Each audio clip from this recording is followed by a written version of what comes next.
Hey, before we get started with today's episode, I was supposed to integrate this with the main video today, but I totally forgot. And for that, I apologize. David, who is the author of the podcast that you're about to hear or watch if you're on YouTube. David has written an incredible book, which I read several months ago, and I'd recommend you read as well. It's called The Shortest History of the World. David Baker is the author, with a foreword by John Green, who you might have heard of. And this book, basically, it is a journey through everything, and it's not even that thick. You'd think, a shortest history of the universe, isn't it going to be like this thick?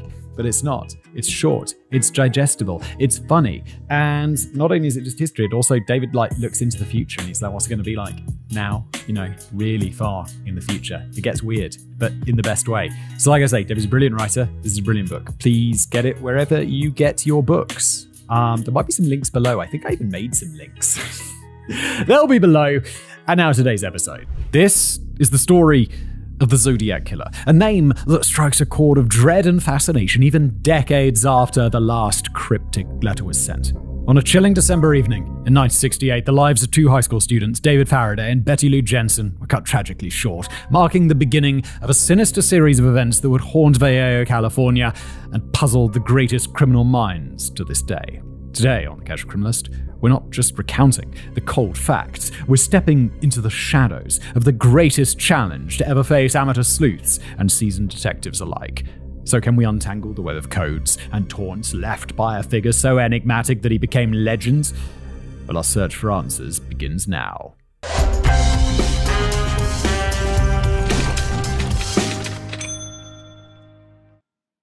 Hello everybody, welcome back to another episode of The Casual Criminalist. As always, I'm your host, Simon Wams here. We got a long episode today, written by David. Bit of a common theme with David's scripts, isn't it? That they get long. This is the Zodiac Killer, a Casual Criminalist's greatest challenge. Okay. Have they solved the Zodiac Killer? I feel like there was some recent news about... There was that other one they solved recently about the dude with the DNA. So maybe I'm thinking of that. But I feel like wasn't there some progress made with the Zodiac Killer? But I get the feeling we still don't know who the Zodiac Killer is. Anyway, let's just jump in, shall we? The format of this show, if you're new here, is I've never read this before. I do know a bit about the Zodiac. I feel like I've made a video on YouTube about the Zodiac before. But obviously, we're going to learn more today. So let's just jump in, shall we? It was 7:30 p.m. on Friday, December the 20th, 1968, in the boomtown of Vallejo in the northeast region of the San Francisco Bay Area. A student at Vallejo High School, 17-year-old David Arthur Faraday, had just left his parents' house to go on a date. He climbed into his mother's 1961 brown and beige Rambler station wagon and drove for 30 minutes across town to the home of Betty Lou Jensen, a 16-year-old Hogan High School student whom David Faraday had met several weeks earlier. Tonight was to be their first date. They departed the Jensen household at 8:20 p.m. Betty Lou's curfew was 11 p.m. David and Betty Lou had both lied to their parents that they were going to the Christmas concert at Betty Lou's high school a few blocks down the road. Instead, they drove for 5 minutes to the house of a girl named Sharon, who was a schoolmate of Betty's. They hung out with Sharon until 9 p.m. From there, David and Betty Lou went to Mr. Ed's drive-in restaurant, where they both ordered a Coca-Cola. I'm so sorry just to interrupt with a tangent. I don't know whether it speaks of either my parents' leeway with me or just my generally just boring and not particularly naughty behavior. But I don't think I ever lied to my parents about where I was going. It was always like, where are you going? Go to the pub. My parents were like, oh yeah, have a good time. I'll definitely go to the pub at 16 and you could definitely not drink till you were 18 and they'd serve us and no one gave a and we'd just get a little bit toasted in the pub. And my parents were always like, hey, cool. One time I got so drunk I threw up inside my friend's car. And my parents were like, they're like, it's all right. Don't worry about it. Don't worry about it. And I'm like, oh, I'm never going to the pub again. And it was 3 months went by. My parents were like, are you never going out again? Are you not going to go to the pub? And I was like, yeah, I felt bad about it though. My dad was like, go on, go to the pub. Here's 20 quid. And I was like, really? Forgiveness. But they were never upset in the first place. I was more just beating myself up about it. Anyway, fascinating tangent. Let's carry on. Them was good days. One thing that was notable about Betty Lou was that she was being harassed by Ricky Burton, a male classmate at Hogan High School, whom she'd rejected as a romantic prospect. Oh, Ricky, you sound like a tool. This classmate had also threatened to assault David Faraday with a knuckle duster. What the David? Sorry, I mean Ricky. David's the good guy. Sorry, Ricky. Sorry, David, Ricky's a bell. But that evening, while David and Betty Lou were on their date, Ricky Burton attended his sister's birthday party and from 11 p.m. onward watched television with a relative who was a local policeman. Several times in the past few weeks, Betty Lou's mother had found that the gate to the backyard had been opened and left unlatched around the side of the house, leading Betty Lou to believe that the male student in question had been spying in her bedroom window. Oh my god, Ricky needs to get on a list, because that is not okay. But if there had been an intruder in the Jensen backyard at all, it really could have been anyone. At 9:30 p.m, while David and Betty Lou were at Mr. Ed's dine-in, an alarming incident occurred to another teenage couple on Lake Herman Road on the outskirts of Vallejo. William Crow and his girlfriends were pulled over on the side of the highway when a light-colored car passed by. What were they doing pulled over at the side of the highway, eh? Coming from the direction of the neighboring town, Benicia, the light-colored car abruptly screeched to a halt a few yards down the road from the teenagers, stopping senselessly and recklessly in the middle of the street at 9:30 at night. Are you suicidal? You're just stopping your car in the middle of the street at night. Someone's going to plow into you and kill. One of the things I really heard that I took to heart was like, if you break down on the motorway, you know they've got the hard shoulder or whatever, the emergency lane. I don't know what Americans call it. Do you call it a hard shoulder? It's always a weird name, isn't it? But like, you pull over onto the hard shoulder, right? And apparently the advice is to pull your car off of the hard shoulder and onto the grass if you can, because apparently you could get like clipped by someone or like someone in the emergency lane coming along and just plows into you. And it was always like, yeah, get out of your car and wait on the side of the road. Don't wait in the car if it's on the emergency lane. And I'm like, okay. And apparently it's like serious advice. So I've never been in that situation, but I'm always like, okay, we're going to have to get out of the car. And I can just imagine they're sitting in a freezing cold with my family and they'd be like, Dad, why can't we sit in the car? And I'm like, because I heard online once that you shouldn't do that. My wife would be like, can't we sit in the car, please? Support me. And then everything would be fine. And she'd be like, why couldn't we wait in the car? Because, I mean, alternatively, you could have just got if that would just stand there and then the car gets absolutely swiped away by a truck. I'll just turn to my wife and be like, and that's why. And we're going to need a new car. Then, for no apparent reason, the car backed up slowly in the direction of the teenagers in their vehicle. This utterly bizarre behavior alarmed them so much that the teenagers took off at high speed, heading in the opposite direction. The other car did a U-turn and pursued them. No wonder it alarms them. It sounds like they're being followed by a psycho. When the teenagers abruptly took the exit into the town of Benicia, their pursuer failed to make the turn in time and slammed abruptly to a halt just past the exit. Crow stopped on the turn-off itself and shouted a torrent of physical threats and verbal abuse at the man, whom he described as wearing glasses with short cropped hair. After a few minutes, the man drove off in the opposite direction. I would not do that. I'd just be like, let's keep going. Let's keep going. Let's turn down a little street and turn off the lights. Just wait for him to go away. Oh, I don't know if I'd even report that to the police. I'd just be like, there's some weirdo out there. Like, what would you even think? Have you guys heard of that? I can't remember if it was like it's probably just from a movie or something. But isn't that story that there's like this gang that will drive around with their lights off at night, and the first person who flashes them, you know, like, your lights are off, they'll follow and murder. That's just an urban legend, right? It must just be an urban legend. Please comment, tell me that's an urban legend rather than something that actually happens. Because then it's like, okay, this guy's lights on. Should I tell him his lights are off? It's like, yes. And then it's like, oh, please don't murder me. I mean, fortunately nowadays, I feel like cars just mostly turn them on by themselves, which is nice. One thing I didn't even realize my car had.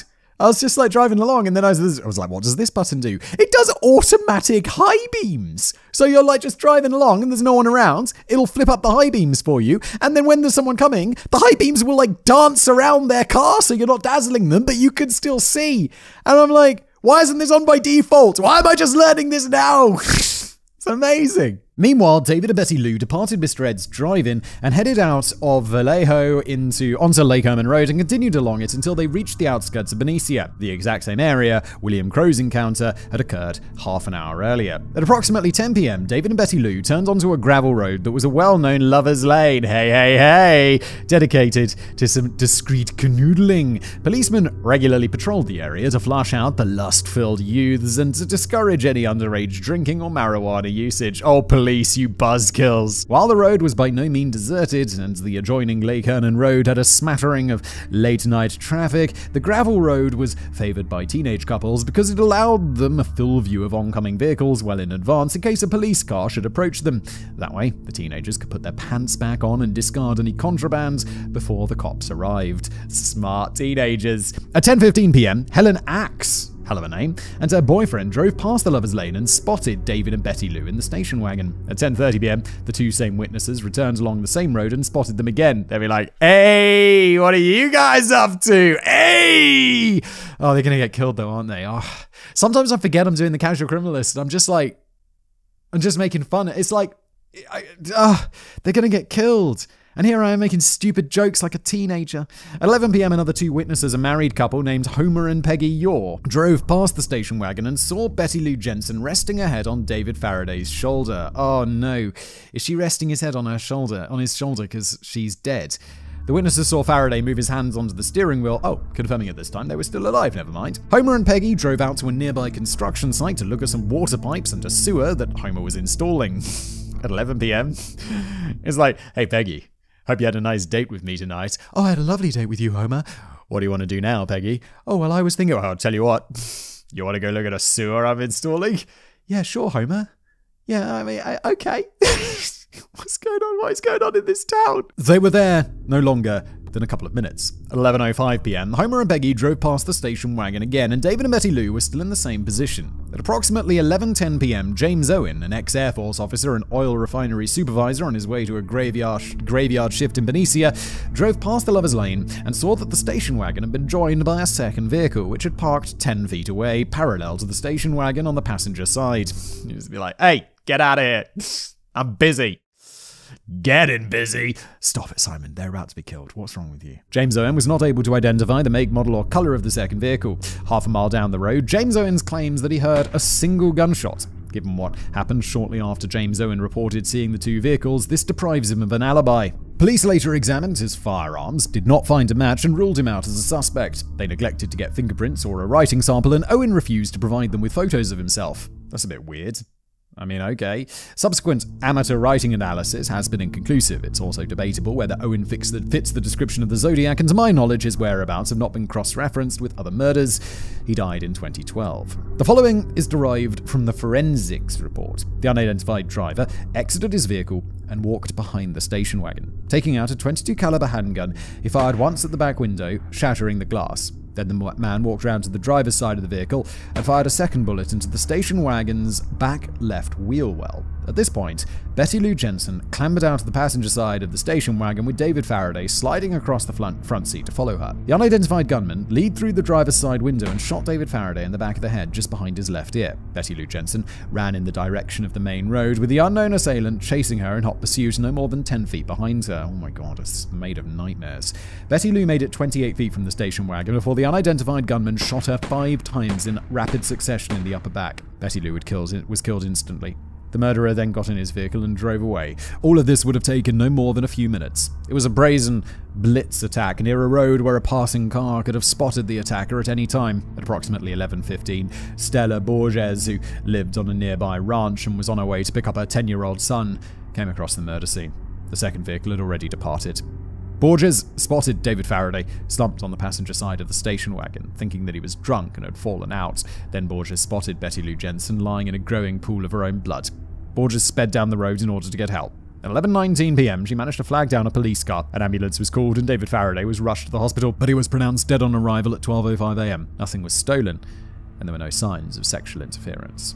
Perhaps it was a crime of passion committed by someone who knew the victims, but once Betty Lou's stalker classmate provided an airtight alibi, police had no suspects in that regard. The other possibility was altogether more sinister. It was a randomly targeted murder by a stranger, a thrill killer, or, although the term was not yet invented, a serial killer. Either way, the case went cold. That is, until 7 months later, when it happened again. When are we talking about? 1960s? Yeah, 1968. Okay. Did she know her killer? Darlene Ferrin, maiden name Sunan, was a waitress at a restaurant in Vallejo. In January 1966, at the age of 18, she married ex-soldier Jim Crabtree and headed down to the Virgin Islands for a honeymoon, sleeping rough on the beach and hanging out with a few of Jim Crabtree's army friends. Sounds like a hell of a...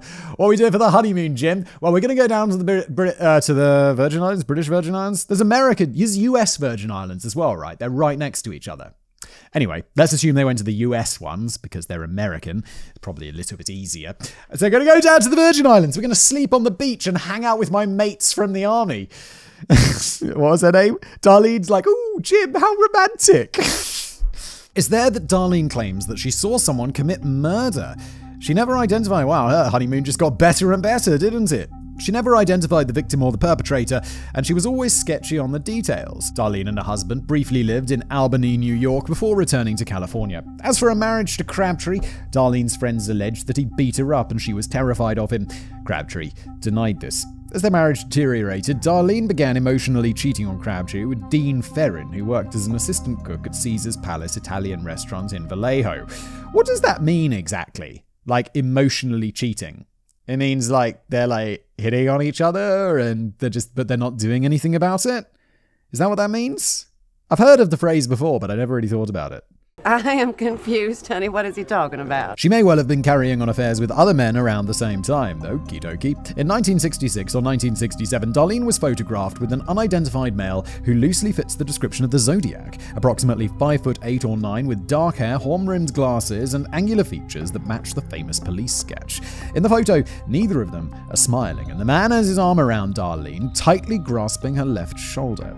This unidentified man in the photo is not any of the later-known Zodiac suspects. When Jim Crabtree and Darlene divorced in 1967, she married Dean Ferrin soon after. Crabtree left town for Santa Cruz and has alibis for the Zodiac murders. Darlene gave birth to her daughter, Dina Ferrin, in January 1968. Thereafter, Darlene lost a lot of weight and began dressing more provocatively. She began carrying on a large number of affairs with other men, to which her second husband, Dean, was apparently oblivious. When David Faraday and Betty Lou Jensen were murdered on December 20th, 1968, Darlene was shocked. She had gone to Hogan High School and, despite being 5 years older, had known Betty Lou. Vallejo wasn't that big of a town, only around 60,000 people, and Darlene was a social butterfly with a wide network of friends and acquaintances. On the evening of February 26, 1969, Dean Ferrin was at work, and Darlene was primping herself to go out with some friends. The babysitter Karen grew alarmed because a man in a light-colored car was sat on the road only a few dozen feet away, staring into the front window of the Ferrins' ground-floor apartment. Darlene told Karen that she knew the man, that he was checking up on her, and she had previously seen him murder someone. What? Yeah, I seen that guy there. I saw him murder someone once upon a time. Holy Darlene. Darlene did not provide any further details, but I don't want to talk about it more. Okay, what's going on? That same evening, a man went to Darlene's place of work and asked the staff about her. 2 weeks later, on March 15th, 1969, Darlene's little sister, Pam Sunan, was at the Ferrins' apartment when a man in a light-colored car dropped off 3 packages for Darlene. Among the packages was a belt, a purse, and some fabric that Darlene planned to make into a jumpsuit. Darlene told Pam that she'd been expecting them, but Pam claims that Darlene seemed nervous. On May 9th, 1969, Darlene and Dean Ferrin moved into a house near the Vallejo Sheriff's Office. A fortnight later, on May 24th, Darlene threw a quote-unquote painting party where her friends were to come by, drink some booze, smoke some substances, and help paint the new house. There was a lot of guests. All but one have been identified and accounted for, a man of stocky build who was approximately 5'8". While everybody else was dressed casually and was painting, the unidentified man was dressed formally and just sat in a chair by himself. At one point, Darlene possibly referred to him as Lee. Both Darlene's older sister, Linda, and younger sister, Pam, saw the man. Pam confirmed that this was the same man who delivered the packages 2 months earlier. What has Darlene got to do with this man? Why is he making himself so obviously suspicious? What's going on here? Darlene discouraged both of her sisters from talking to the man. Oh yeah, that's Lee. Don't talk to him. He's a bit of a weirdo. He's like, yeah, clearly he's dressed in a suit and he's just sitting in a chair by himself. Who is he, Darlene? Why is he here, Darlene? Answer our questions. Nevertheless, Pam persisted and got the distinct impression from the man that he and Darlene were romantically entangled somehow.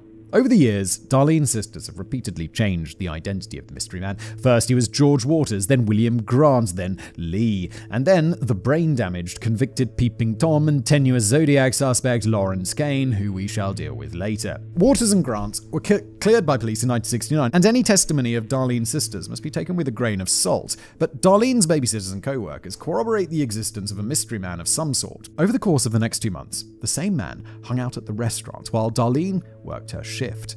What have they got to do with each other? What's Darlene doing with this random dude?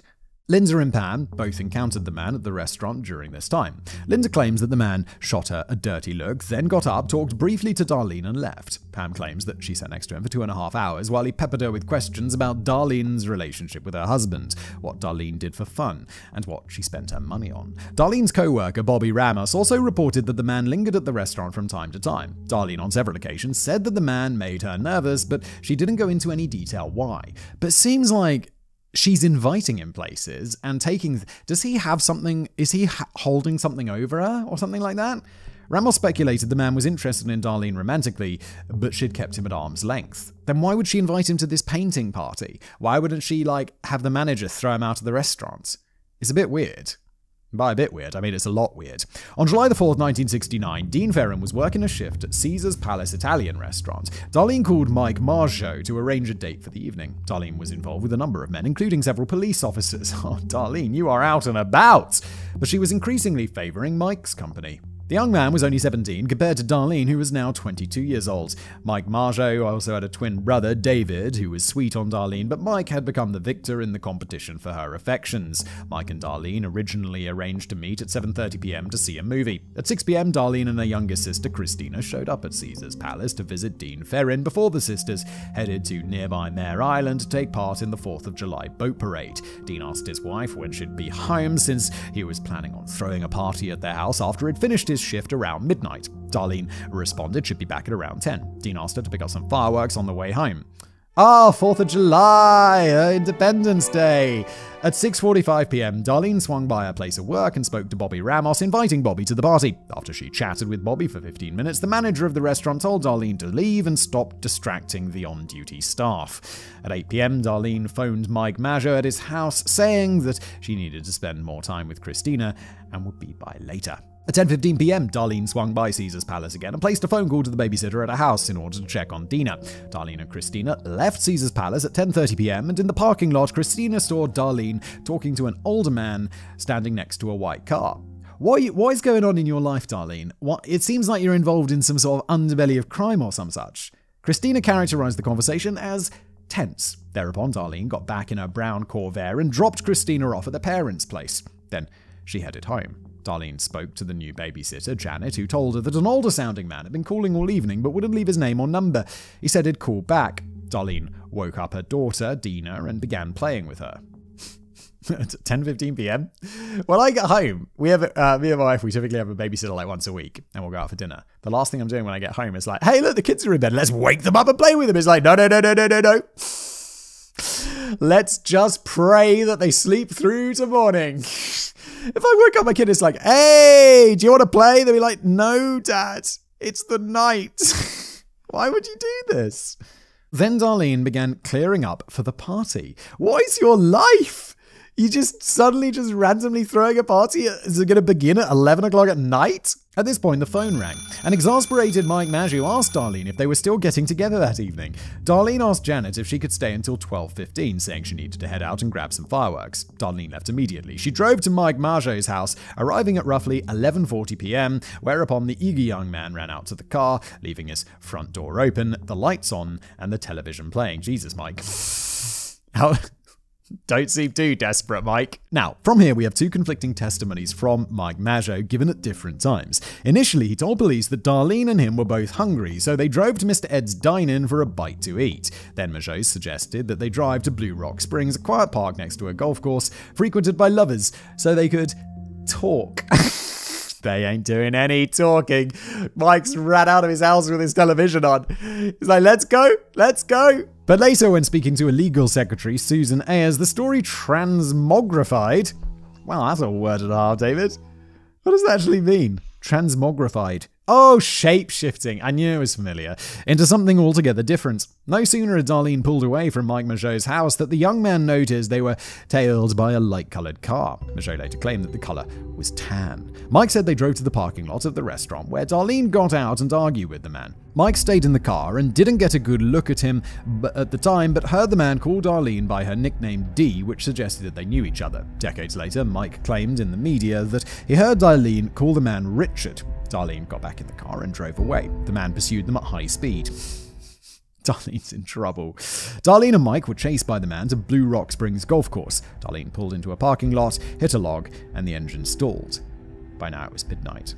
In both versions of events, what happened next is the same. The man in the car pulled up to the left of them, about 8 feet behind Darlene's back bumper. The man turned off his headlights. Mike asked Darlene if she knew the guy, and she ambiguously replied, "Never mind, don't worry about it." Well, he knows she does, because he was just calling her by her name. Then the stranger's car roared back to life, backed up, spun around, and sped away. Are they just doing this to intimidate her for some reason? Mike breathed a sigh of relief, but 5 minutes later the car returns, this time pulling up directly behind them, blocking them in. Why are you still there? If that happened to me, I'd be like, let's go somewhere else where they don't know we are. Remaining in the car, the man turned on a high-powered flashlight and pointed it at Darlene and Mike, momentarily blinding them. Then the man turned off the flashlight and proceeded to leave his vehicle and walk around to the passenger side of the car where Mike sat. It was at this point that Mike had the notion that the man was a cop and got out his ID and advised Darlene to do the same. She grabbed her purse and complied. When the man approached Mike's window, he turned on the high-powered flashlight again. Mike Mageau was thus not able to see the 9mm Luger being leveled at his head. The man shot Mike full in the face, and the bullet passed through his cheek and hit Darlene in the right arm. The man fired again, this time sending a bullet flying directly through Mike's arm, with the bullet again passing through him and hitting Darlene. In order to escape the gunfire, Mike flung himself into the back seat, and then the man turned the gun on Darlene herself and fired 3 times, hitting her in the left arm and the back, piercing her right lung and the left ventricle of her heart. She slumped down onto the steering wheel. I get the feeling one of these guys is going to survive, right? Because we don't know who the Zodiac is, so this isn't from the killer's perspective, and I feel like this is more information than we'd get from a forensics report or like a crime scene analysis, so one of these guys is going to survive. She slumped down onto the steering wheel. The man turned off his flashlight and walked back to his car. Mike sat up and let out a moan of agony, alerting his attacker. "Oh no, Mike, no. Play dead, mate." Mike turned round in the backseat and looked at him. He had a roundish face, light brown hair, slightly curly, that was trimmed into a military-style crew cut. Mike estimated he was about 25 to 30 years old, about 5'8", and approximately 200 pounds. Mike survives, doesn't he? Because he's obviously telling us this later.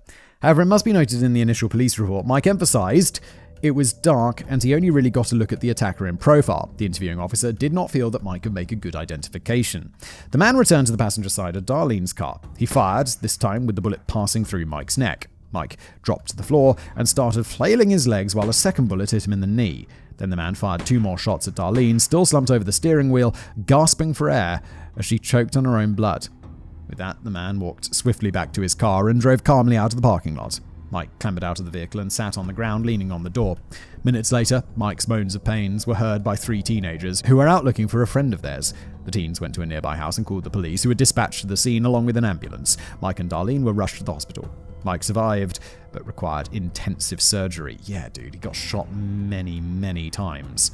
Darlene was pronounced dead on arrival at 12:38 a.m. At 12:40 a.m., Nancy Slover, the switchboard operator for the Vallejo Police Department, got a phone call from an anonymous male who appeared to be reading a statement, or at the very least, reciting something that he'd rehearsed beforehand. When Nancy tried to interrupt the man to ask questions, he cut across her until he'd finished saying what he had to say. To quote, "I want to report a double murder. If you go 1 mile east on Columbus Parkway to the public park, you will find kids in a brown car. They were shot with a 9mm Luger. I also killed those kids last year." Then the man's voice went deeper and adopted a creepy, sing-song mocking tone. "Goodbye." Nancy called the number back. The ringing payphone caught the attention of an African-American man who saw the murderer depart in a tan or brown car. The call was made from a booth just outside the Vallejo Sheriff's Office, so the killer presumably could watch the cops rush off to examine his handiwork. That's some psycho risky right there. Meanwhile, Dean had left Caesar's Palace Italian restaurant with his bosses, Bill and Carmela, to go to his house not far from the sheriff's office for the party. When they arrived at 12:30 a.m., what is this late party? What's going on? It's like you've got kids.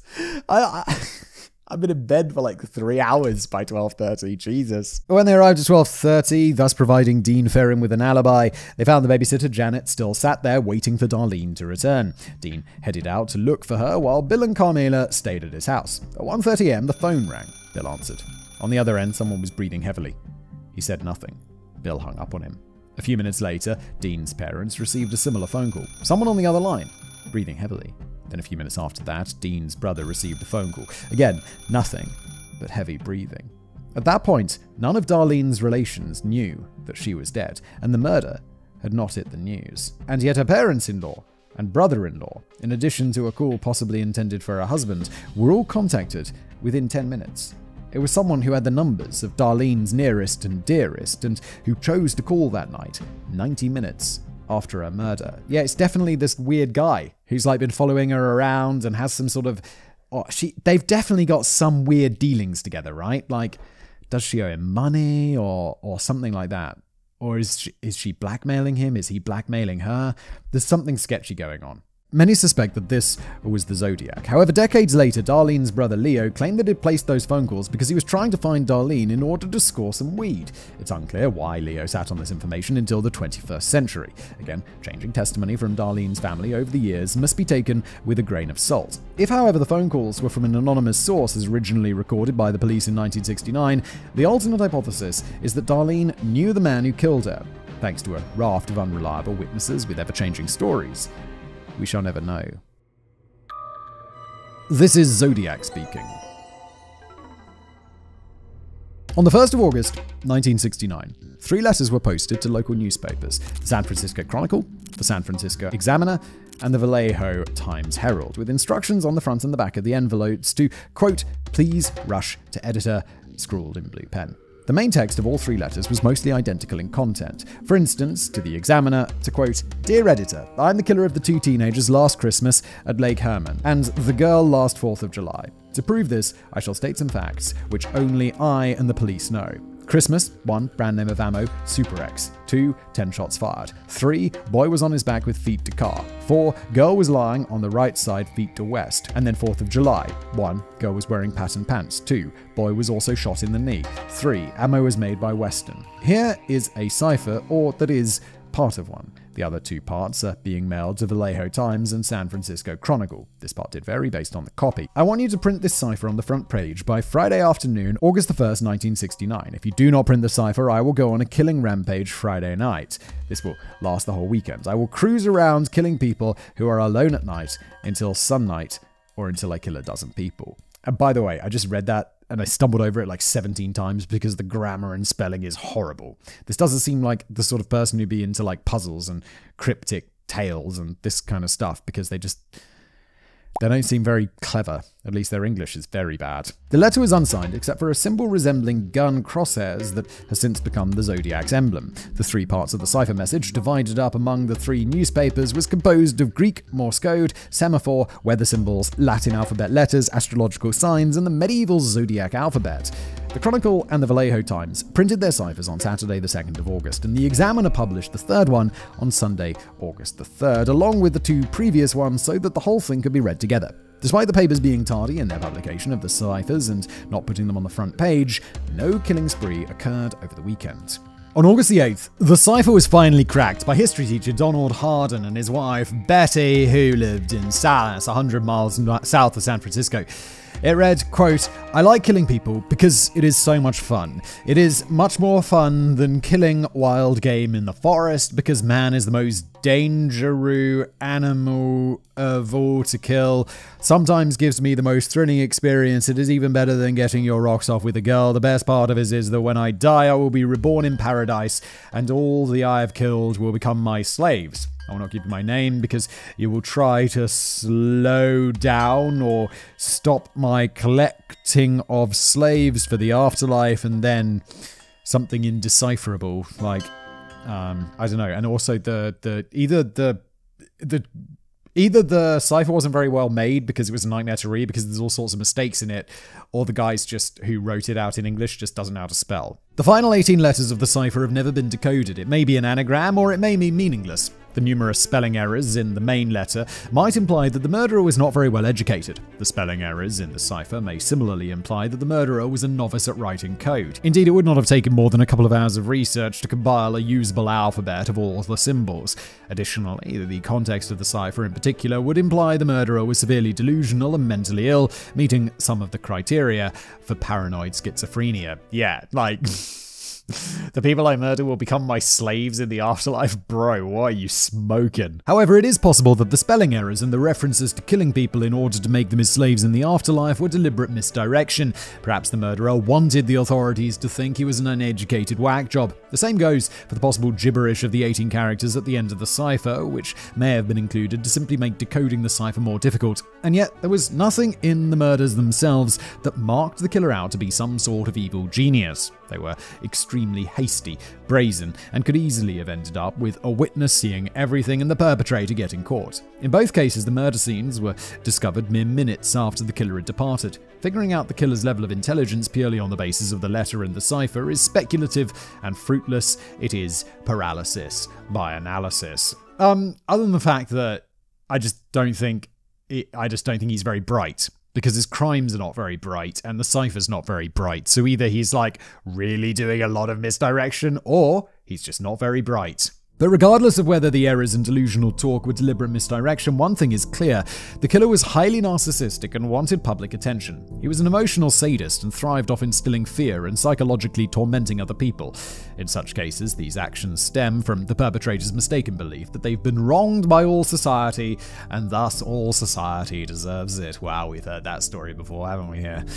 Meanwhile, back on August the 2nd, Vallejo Chief of Police Jack Stilts stated in the Chronicle that he was not convinced the letters had been written by the murderer, since the facts in the letter could have been gleaned from merely being a witness at the murder scenes, or indeed, though Chief Stilts did not say this, they could have been written by a member of the Vallejo police force with access to the 2 homicide files. If the murderer was a cop, this might explain why Darlene got her ID out of her purse, even though she likely knew who he was. Darlene was known by her friends to be cheating on Dean Ferrin with multiple men, including cops. Chief Stilts requested the anonymous author write again with more inside information in order to prove that he was the killer from both December the 20th and July the 4th. Makes sense, fairly good policing.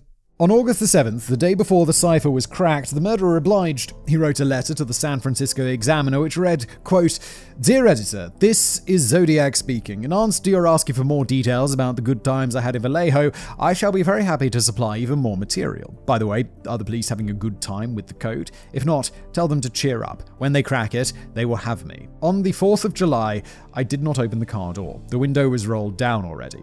The boy was originally..." Again, there's litterings of poor spellings. He was originally sitting in the front seat when I began firing. When I fired the first shot at his head, he leaped backwards, at the same time spoiling my aim. He ended up on the back seat, then the floor, thrashing around very violently with his legs. That's how I shot him in the knee. I did not leave the scene, C-E-N-E, of the killing with squealing tires and racing engine as described in the Vallejo papers. I drove away slowly as to not draw any attention to my car. The man who told the police that my car was brown was a Negro, about 40 to 45, rather shabbily dressed.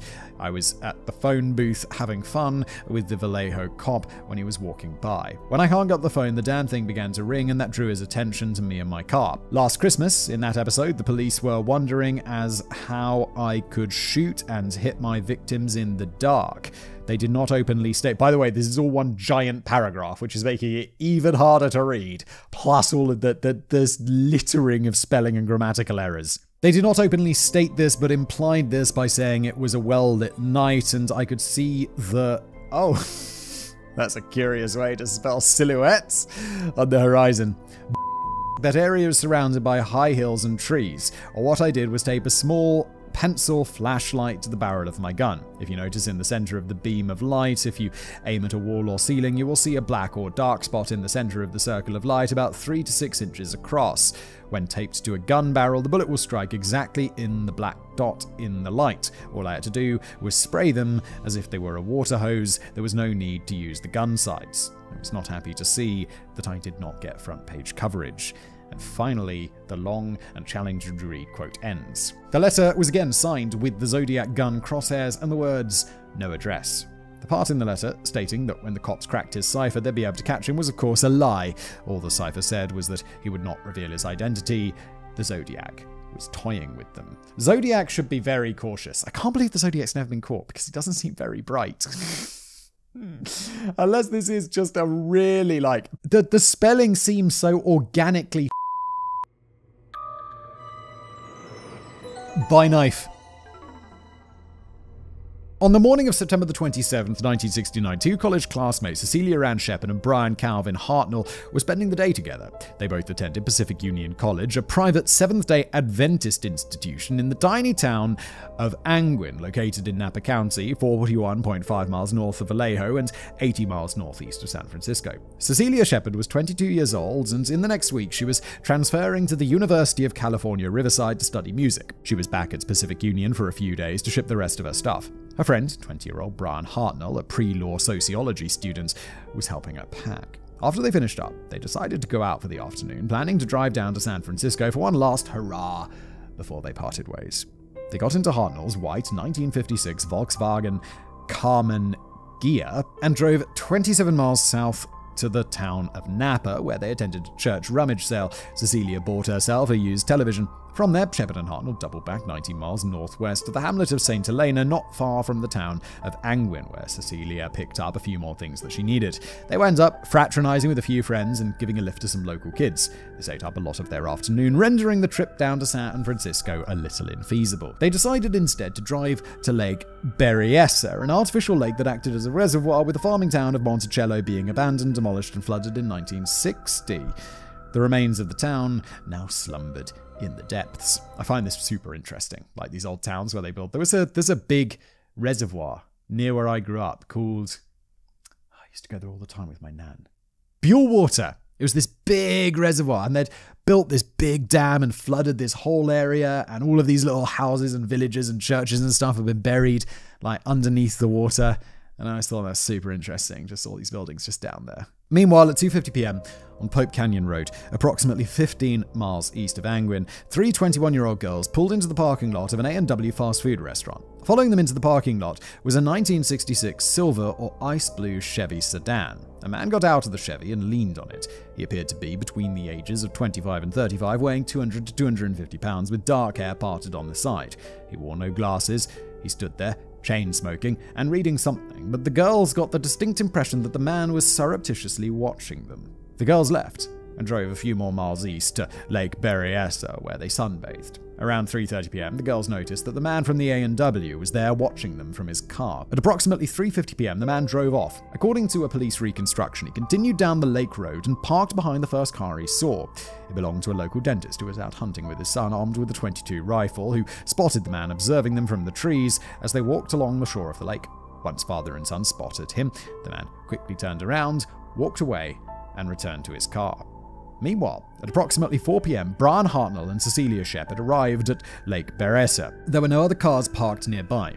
They walked 440 yards, about 400 meters, from the road, past a grove of trees, toward a small peninsula jutting out into the lake, where they laid down a picnic blanket nearby two large oak trees. This sounds very idyllic. Shepard and Hartnell then laid down next to each other, talked and cuddled for a while. Hartnell laid on his back, facing the lake, staring at the sky. Shepard lay on her stomach with her head resting lightly on Hartnell's shoulder, with her eyes looking in the direction of the road. Then the man from the A&W parking lot pulled up his car behind Hartnell's Volkswagen. He, too, walked toward the peninsula where the two college students were. Cecilia Shepard spotted the man walking carefully toward them for roughly 190 yards or 173 meters before he slipped into the grove of trees. I'd be so nervous at this point. I'd be like, what the is going on and who is this guy? Like, where are we supposed to go? Like, this would be like one of those moments where you're like, I'm sure everything's fine. I'm sure he's not a psycho killer. I'm sure he's just out and about in the woods. And then like 999 times out of 1,000, that's exactly what it is. And this is the one time he's going to kill them. Shepard lost sight of him, but soon after, she spotted the man coming out of the grove and continuing to head toward them. Shepard mentioned the man's presence to Hartnell, who did not look. With increasing alarm, Cecilia Shepard watched the man as he continued to stride toward them before he hid behind one of the two oak trees, a mere 120 feet or 6 meters away from Hartnell and Shepard. It was behind this tree that the man put on a sort of black executioner's mask with square corners at the top, as if it were a paper bag. It had eye holes through which he placed a pair of clip-on sunglasses to conceal his eyes. The back fabric of the executioner's mask carried on down the man's torso as a sort of bib with the emblem of the Zodiac sewed in it on white fabric, as if the man was engaging in a demented and puerile attempt at cosplay as a comic book supervillain. The strange cowl did not cover his arms. He wore black gloves and a dark-coloured windbreaker with a light-coloured t-shirt sticking out the back. He also wore dark trousers tucked into boots, which were later determined from the footprints to be wing walkers, boots used to walk on the wings of aircraft, purchasable only with a valid ID at military supply stores. Why would you commit crimes in very specific shoes? Implying that the Zodiac had some kind of connection to the military. He was armed with a blue steel semi-automatic pistol, and in his belt was a 12-inch long blade that may well have been a converted bayonet made to look like the blade wielded by Count Zaroff in the 1932 movie The Most Dangerous Game, where Zaroff hunted human beings for sport.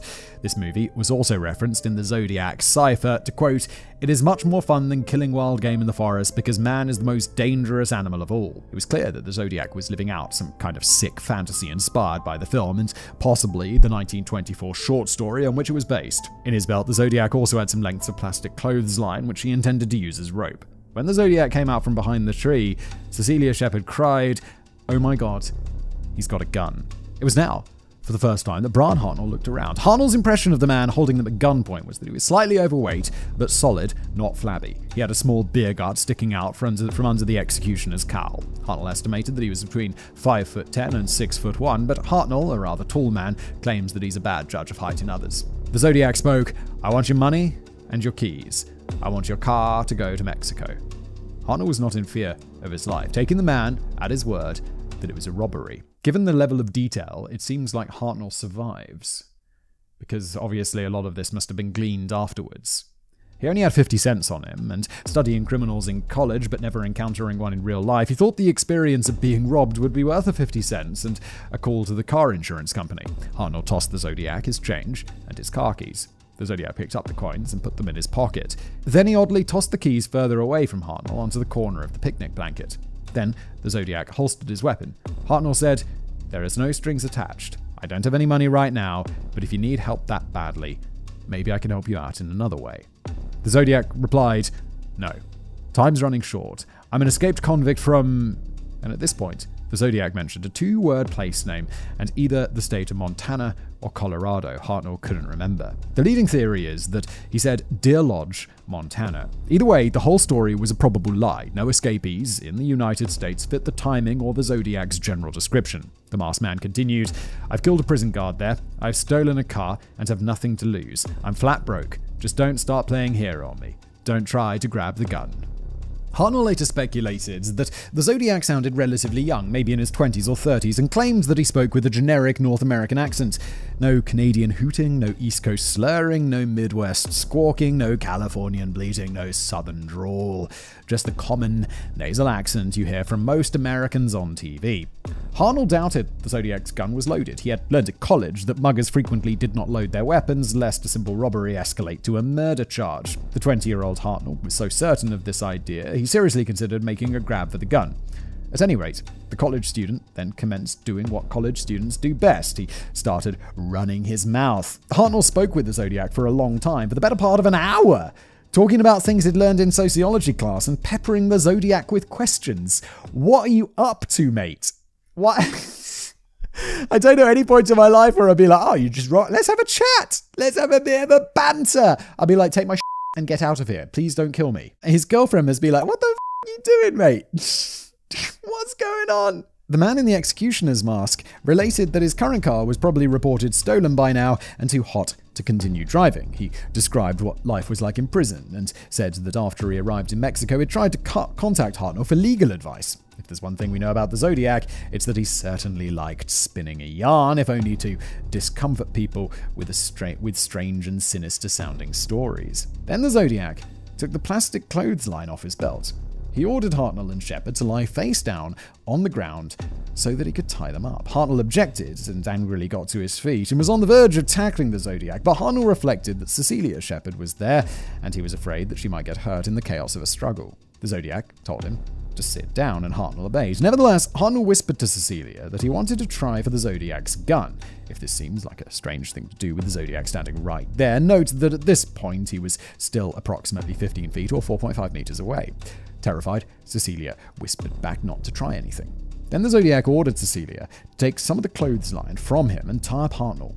She walked away, took the line, and began binding Hartnell's hands behind his back. He kept his arms apart so that he could bring them together afterwards for more slack, and at any rate, Cecilia tied the knot very loose.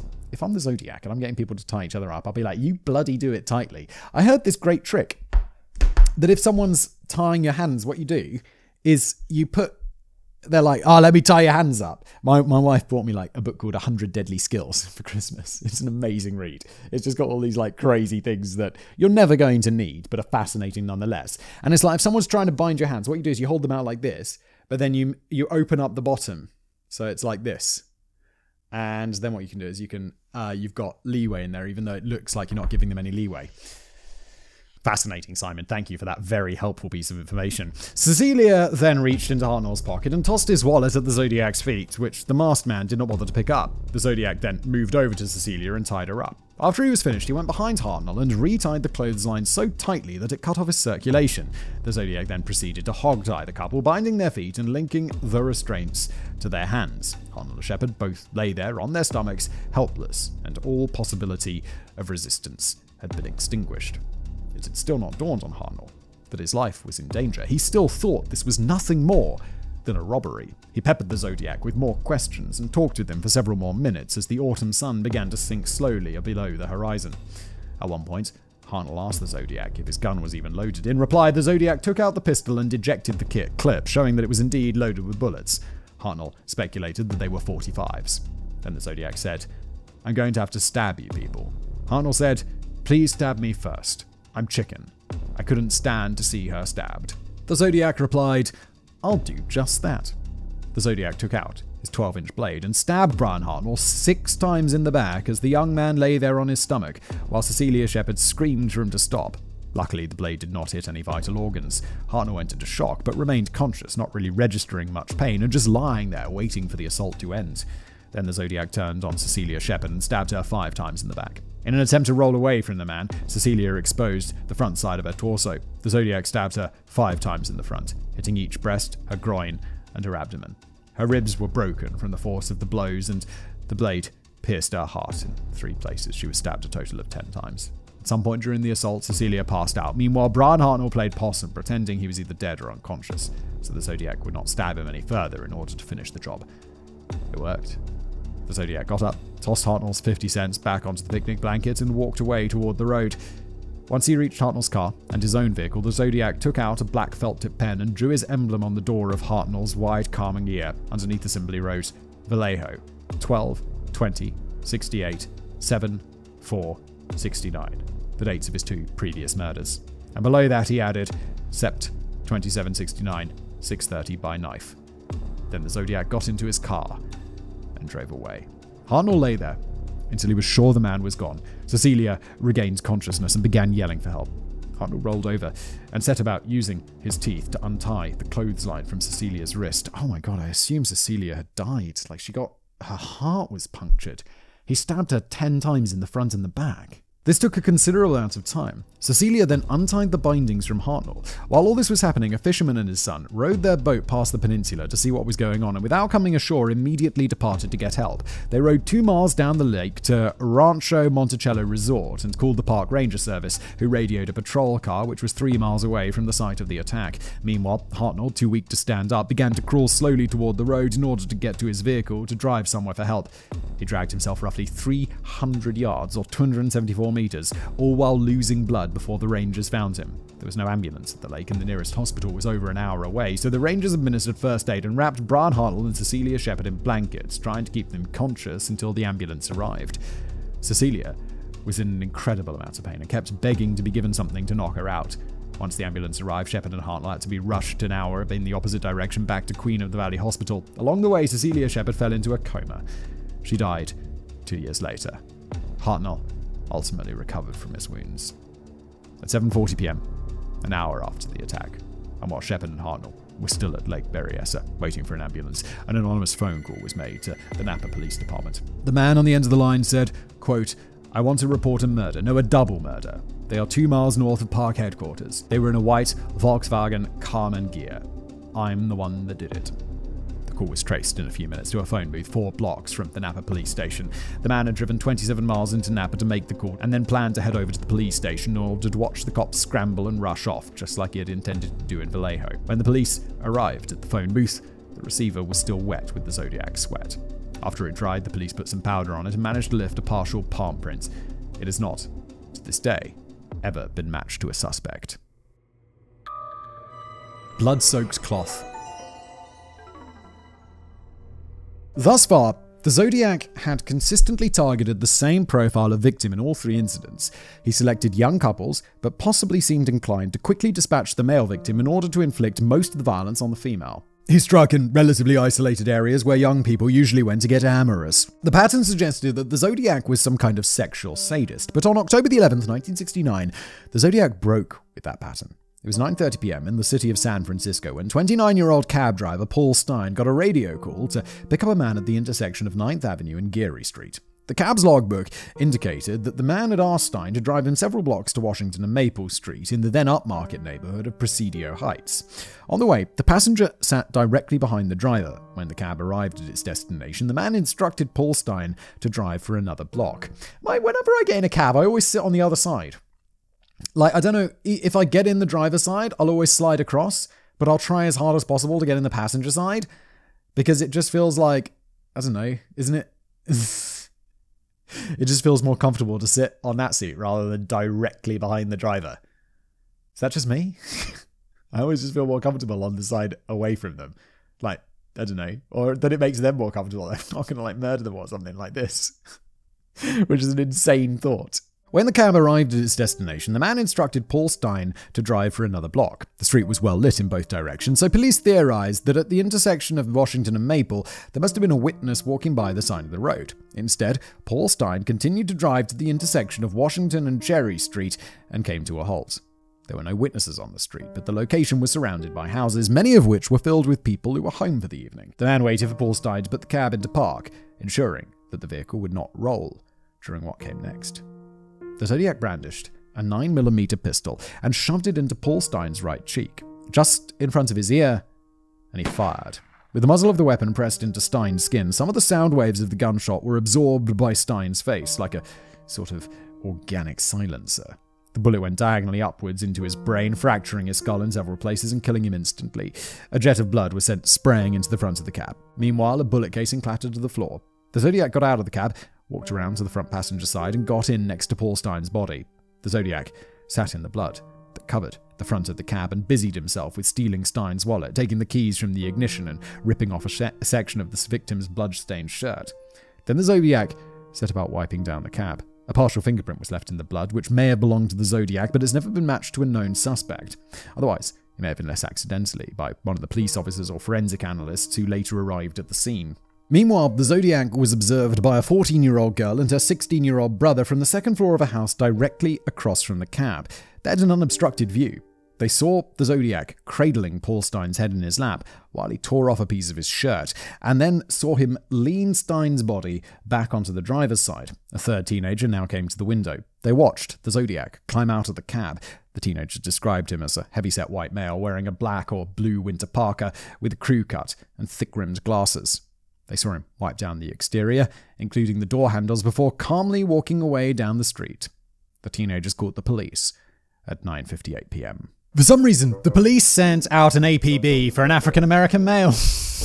What's that? Racism in the police? Never! Fleeing suspected assault and robbery on a cab driver. Much play has been made of this mistake, with some people citing an assumption based in systemic police racism, while others have claimed that it could easily have been a clerical error of the police operator or one of the radio dispatchers. Either way, it likely prevented the Zodiac from being caught. Whoops-a-daisy.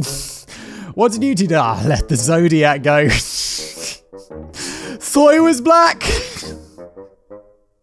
A little bit of a racist. Within 2 minutes of the phone call, a patrol car driven by Don Folk and Eric Zelms passed a white male who fit the Zodiac's description at the intersection of Cherry and Jackson, only 2 blocks from the murder scene. But at that point, they were looking for a black man. The heavyset white man with glasses and a crew cut was walking in the same direction that the teenagers had reported the culprit was walking a mere 2 minutes earlier. Could never be that guy. He's far too white. This was almost certainly the Zodiac. His dark clothing would have masked the fact that he was covered in Paul Stein's blood, and not only the police are like, he's covered in blood, do you think we should? No, I told you, we're looking for a black guy. But he's covered in blood. Shut up!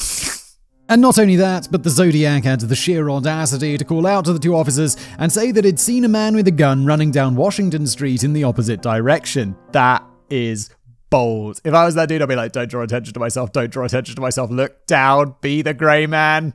Folk and Zelms sped off to confront the imaginary foe. It was only after the incident that the police dispatcher issued a correction that they were looking for a white man. Those guys are like, oh, for f***'s sake, dispatch. By then, however, it was theorized that the Zodiac had hid for a few minutes in a child's playgrounds and then made his way to a car which he must have parked nearby prior to heading to 9th Avenue to lure a cab driver to Presidio Heights. And with that, the Zodiac got in and drove away. Much blame has been laid on Don Folk and Eric Zelms over the years for what happened, with some amateur Zodiac theorists even referring to Don Folk as, quote, Officer Folk-up. Wait, I mean, to be fair, dispatch is like, 10-4, we're looking for an African-American male who's got a heading in this direction. And then folks like, on it, 10-4. And then he's like, okay, so I'm looking for a black dude. And he let the white dude go. He didn't see he was covered in blood. I made fun of this. But the mistake here is on the dispatcher, however that happened, rather than on Officer Folk here. However, it was not the patrol officers who had circulated the inaccurate APB. Exactly! They had not made any racist assumptions, and they were acting fast within a few minutes of the emergency call. Yeah, chill out, everyone. This is fine. These guys are doing their job. It's not their fault. If the patrol officers were looking for a black male while on their way to the murder scene, they were hardly going to waste valuable time by pulling over their car and stopping a man who didn't even remotely fit the description of the APB. To expect otherwise is extremely unreasonable. Yes, it is. A police sketch artist worked with the 3 teenage witnesses and Officer Folk and Zelms to produce a composite sketch that remains the most recognizable depiction of the Zodiac today, and probably what we're using on today's thumbnail. 2 other victims survived the Zodiac, Mike Mageau and Brian Hartnell, but only Mageau saw the man's face. Unfortunately, he was for many years not very cooperative with the police and left town after he got out of hospital. Nonetheless, Alright guys, guilty as well. It's like, why did he want to come down to the station and do the sketch thing? He's like, I don't want to go to the station. The police like, why not? No reason. Nevertheless, Mageau's general description to police in July 1969 of the man who shot him, along with the description of Darlene Ferrin's mystery man, all accord with the composite sketch, as does the description made by William Crowe, who was pursued in a car chase by a strange man the same night that Faraday and Jensen were murdered in December 1968, as does the description of the suspicious man lurking around Lake Berryessa the afternoon before Cecilia Shepard was stabbed to death in September 1969, albeit to a lesser extent since he was not wearing glasses. For now, the murder of Paul Stein was officially logged as a cab robbery gone wrong, but this conclusion didn't last. On October 13th, 1969, the San Francisco Chronicle received another letter from the Zodiac. Zodiac in his nastiest way was like, yeah, that cab murder where you thought it was a black dude, that was me, and I'm super white, police. Zodiac. Enclosed was a piece of Paul Stein's blood-stained shirt. Oh, that is a way to be like, yeah, this one's real, okay? It's not some little detail. It's not like, oh yeah, there's a little, it's a snow globe I saw on the mantelpiece that wasn't released to the public. It's like, no, here's some of his blood. Jesus Christ, Zodiac. The letter read, quote, oh, here we go with his bloody spelling. This is the Zodiac speaking. You're not speaking, Zodiac, you're writing. You dum-dum. I am the murderer of the taxi driver over by Washington and Maple Street last night. To prove this, here is a blood-stained piece of his shirt. I'm the same man who did in the people in the North Bay area.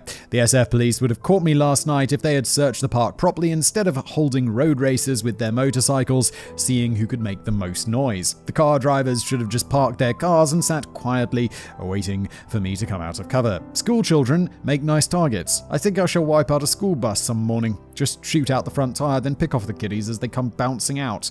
What the f***? I get the feeling he doesn't do that because I feel like I'd know that about the Zodiac killer. The inmates running the asylum. At 2 a.m. on October the 22nd, 1969, the Oakland Police Department received a phone call. The man at the other end said, and to quote, "This is Zodiac speaking." There we go. Look, that's speaking, Zodiac. That's what speaking is. "I want you to get in touch with F. Lee Bailey. If you can't come up with Bailey, I'll settle for Mel Belli." Both of these men were high-profile San Francisco lawyers with media presence. The man continued, "I want one or the other to appear on the Channel 7 talk show. I'll make contact by telephone."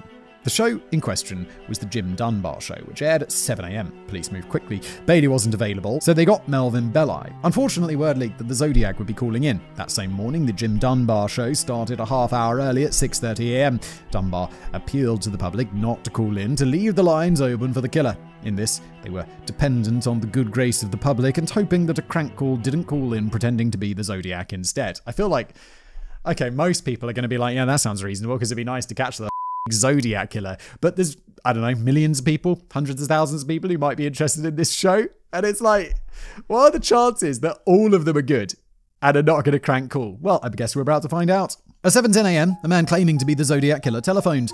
Because this was during a commercial break, the man hung up, obviously wanting public attention. He called back at 7:20 a.m. when they were back on the air. Melvin Belli asked the man if they could call him something less ominous than the Zodiac. The caller replied that they could call him Sam. Then the alleged Zodiac threatened to jump off the roof of the Fairmont Hotel and hung up. The man kept calling and hanging up at various intervals, obviously afraid of the call being traced. Jim Dunbar assured Sam that the calls were not being traced, but of course they were. Yeah. It's like, no, we're not tracing the calls. It's like, what, are you dumb? Of course they're tracing the calls. The one thing they'd say is we're not tracing the call if they're tracing the call. With some gentle questioning, Melvin Belli managed to extract from Sam that he experienced headaches, had experienced them ever since he quote-unquote killed a kid, and that when he killed people, he stopped getting them. Marvin Belli lamely said that he could recommend a chiropractor to cure the man's headaches, and also if aspirin did him any good. The reply to the latter was negative. It's like, no, the aspirin doesn't work, lawyer. That's why I murder people. It's the only way to cure my headaches. What is wrong with you? This guy's insane. Also, chiropractic, chiropractopathy or whatever, it's not real. Shh. Continuing to talk about his headaches, the caller screamed in pain and then yelled, "I'm going to kill them. I'm going to kill those kids," before slamming down the phone. When he called back, Belli asked if the reason why the caller wanted to talk to him because he had integrity and was a man of his word, etc. Uh-oh, you're digging yourself into trouble with that one. Belli continued to obnoxiously self-promote in a similar pompous vein until Jim Dunbar cut across him and more concisely repeated the question. Sam replied, and I quote here, "I don't want to be hurt," and said that he was terrified of going to the gas chamber. Belli then started sermonizing about how nobody had gone to the gas chamber in California for years and that he'd get a promise from the district attorney to not send the Zodiac to the gas chamber if he cooperated. The conversation lasted for 2 hours with the alleged Zodiac hanging up and calling back a total of 35 times, 12 of which were heard on air. Eventually, Melvin Belli proposed that they meet on the steps of the Old St. Mary's Church. Sam countered with the St. Vincent and Paul thrift shop at 10:30 a.m. So anyone at church? How about the thrift shop? What is going on? You're never going to go there. It's like you're announcing this, that's where I'm going to be. And then, what are the chances that you think that he shows up? Basically, I'd say zero. Zero chance. The police, the press, and the public all raced down there, and predictably, the caller didn't show up. What did you think was going to happen? Melvin Belli waited for 45 minutes and then left. Jim Dunbar, already sick of the whole circus, didn't go in the first place. Yeah, Jim Dunbar, you're the big brain in today's episode, aren't you? Why would you go? Jim's like, that's going to be a waste of time. I've been up since 4 in hair and makeup. I'm going to off home, okay? Thank you very much. Good night. In January, the call was traced to a mental institution and the likely caller was 29-year-old paranoid schizophrenic Eric Weil. Being institutionalized, he would not have been able to commit the Zodiac murders. Furthermore, the police operators who had taken the phone calls from the real Zodiac in Vallejo and Napa, along with Brian Hartnell, who had a long conversation with him, all said that the Dunbar caller's voice was too high-pitched, too shaky, and too unsure of himself compared to the real Zodiac. Indeed, if you watch the footage of the Jim Dunbar show on YouTube, the caller sounds not only shaky, but heavily medicated and obviously off his tits. No boasting, no narcissism, no emotional sadism. A minor point is that the police officer from Oakland PD, who took the call at 2 a.m. that demanded Melvin Belli appear on the Jim Dunbar show in the first place, testified that the caller's voice didn't match the voice of quote-unquote Sam either. So there is the vague possibility that the real Zodiac called in the demand for Melvin Belli, but never called into the actual show, with a crank phoning up Dunbar and wasting hours of everyone's time instead. Or the call to Oakland could have also been made by an entirely separate nutjob and not the Zodiac at all. Well, that was a fun diversion. And a waste of the time for everyone. I'm sure it's mega expensive. And this guy's like wasting 2 hours of his like show in the morning talking to the Zodiac. He's not the Zodiac. What's up? Either way, over 2 weeks later, on November the 8th, 1969, the Zodiac mailed a greeting card to the San Francisco Chronicle, on which the manufacturer, Jester's Forget-Me-Not cards, had printed, "Sorry I haven't written, but I just washed my pen," with a cartoon of a dripping pen hanging from a clothesline. Cringe. It's not hilarious. It's not funny. Oh, cards are cringe. Who came up with that? Inside the card, in the authentic handwriting of the Zodiac killer, was the following. "This is the Zodiac speaking. Though you would need a good laugh before you hear the bad news." I assume that's going to be meant to be thoughts, just left off the T there. Making it wonderfully difficult for me to read, Zodiac. "You won't get the news for a while yet. P.S. Could you print this news cipher on your front page? I get awfully lonely when I'm ignored. So lonely I could do my thing. Exclamation point, exclamation point, exclamation point, exclamation point, exclamation point, exclamation point." And thing was in all caps, you're welcome. Alongside this text was the near illegible scrawl responding to the joke about the pen being wet on the front of the card. Quote, "I can't do a thing with it." The card was signed with the usual emblem and followed by the words Des, July, Org, Sept, Oct equals 7. I'm assuming DES here should be DEC. This guy cannot be pretending to be dumb. He's got to be genuinely dumb, because this is dumb. Which referred to the total number of murder victims and the months that he killed them, Des being a typo for December, yes. The confirmed death toll of the Zodiac since 1968 was 5 people, not 7. None of the canonical Zodiac murders took place in August. It is unclear what these 2 additional murders might have been, or why Zodiac did not do his routine of calling the police or writing letters. On August the 3rd, 2 San Jose teenagers were stabbed over 100 times and dumped in a picnic area. This is the only unsolved case in the Bay Area that fits. Yet, why not brag about it and torment the public, like he did on either side of August? It is also possible that August and the 2 additional victims were fabrications. Enclosed in the same envelope as the greeting card was a cipher, which went undecrypted until December the 5th, 2020. I knew there was some recent update with this, when an international team of computer programmers and mathematicians managed to crack it. The cipher read, quote, "I hope you're having lots of fun in trying to catch me. That wasn't me on the TV show, which bring up a good point about me. I'm not afraid of the gas chamber because it will send me to paradise all the sooner, because he now have enough slaves to worry for me where everyone else has nothing when they reach paradise, so they are afraid of death. I am not afraid because I know that my new life will be an easy one in paradise death." David writes Shakespeare, eat your heart out. This is genuinely dumb. He's got to be or at least like uneducated, right? The stench of cope. The next day, the Zodiac mailed another letter to the San Francisco Chronicle to quote it, "This is the Zodiac speaking. Up to the..." These quotes are killing me, David. Oh, God. Up to the end of Oct, I have killed 7 people. I have grown rather angry with the police for their telling lies about me, so I shall change the collecting of slaves. I shall no longer announce to anyone. When I commit my murders, they shall look like routine robberies, killings of anger, and a few fake accidents, etc. The police shall never catch me because I have been too clever for them. 1. I look like the description passed out only when I do my thing. The rest of the time, I look entirely different. I shall not tell you what my disguise consists of when I kill. That is a weird way of spelling disguise, my dude. Number 2, as of yet, I've left no fingerprints behind me. Contrary to what the police say in my killings, I wear transparent fingertip guards.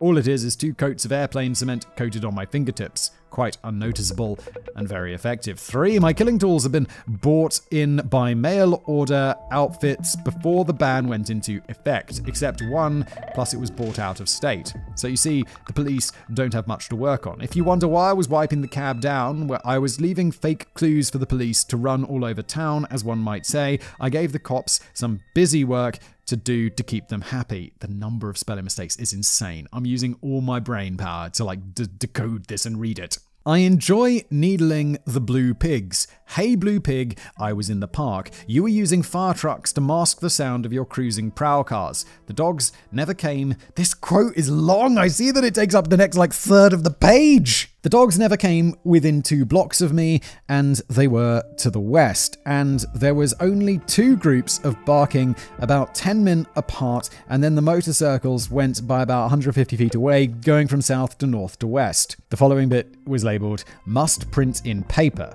Okay? P.S. 2 cops pulled a goof about 5 minutes after I left the cab. I was walking down the hill to the park when this cop car pulled up, and one of them called me over and asked if I saw anyone acting suspicious or strange in the last 5 to 10 minutes. I said yes. There was this man who was running by, waving a gun, and the cops peeled rubber and went around the corner as I directed them. I disappeared into the park a block and a half away, never to be seen again. And there it says the end of the mandatory printing section. Okay. Oh, by the way, another thing that is very irritating is he doesn't ever write the word and. He just uses the plus symbol. Hey pig, doesn't it rile you up to have your nose rubbed in your boo-boos? If you cops think I'm going to take a bus the way I stated I was, you deserve to have holes in your heads. Take 1 bag of ammonium nitrate fertilizer plus 1 gallon of stove oil and dump a few bags of gravel on top of it, and then set the off positively ventilate anything that should be in the way of the blast. The death machine is already made. Or I would have sent you pictures, but you would be nasty enough to trace them back to the developer and then to me, so I shall describe my masterpiece to you. The nice part of all of it is the parts can be bought on the open market with no questions asked. There's a note here from David. There follows a list of materials, and after that, a diagram of how the Zodiac planned to set up a row of bombs on the street to destroy a passing school bus. The quote continues, the system checks out from one to the other in my tests. What you do not know is whether the death machine is at the site or whether it is being stored in my basement for future use. I think you do not have the manpower to stop this one by continually searching the roadsides looking for this thing, and it won't do to reroute and reschedule the buses because the bomb can be adapted to new conditions. Have fun. By the way, it could be rather messy if you try to bluff me. P.S. Be sure to print the part I marked out on page 3 or I shall do my thing. To prove I am Zodiac, ask the Vallejo cop about my electric gun sight, which I used to start my collecting of slaves. Okay, and finally the quote ends. The nightmare of reading. I don't think he's bright enough to make this bomb or whatever. He's describing how to do it and stuff. But really, to put this together is a big step up from kind of fumbling your way around some amateur crimes. The roadside bomb threat against the school buses never materialized. Surprise, surprise. It was meant entirely to keep the police chasing their tails and if printed to induce more public hysteria. But it is worth noting that the device described in the sketched in the letter could have worked. It is also of note that the Zodiac makes reference to having a basement. There were very few houses in the Bay Area that had basements, which should have narrowed it down. However, this could just have been a figure of speech or yet more misdirection. There also seems to be quite a lot in the letter devoted to needling the police, even demanding the Chronicle print the section about Fook and Zelms to publicly humiliate him. Okay, maybe the basement thing, that is powerful misdirection. I don't think it actually ever potentially... God, I'm really in my mind. He's either really dumb or really smart. He's dumb enough to... He's either dumb or he's smart enough to make me think he's dumb. And usually you kind of pick up on these things because you're like, oh, there's inconsistencies with the stupidity. They'll write a letter and then use a clever person's words. And you're like, well, that's not something they'd ever use, is it?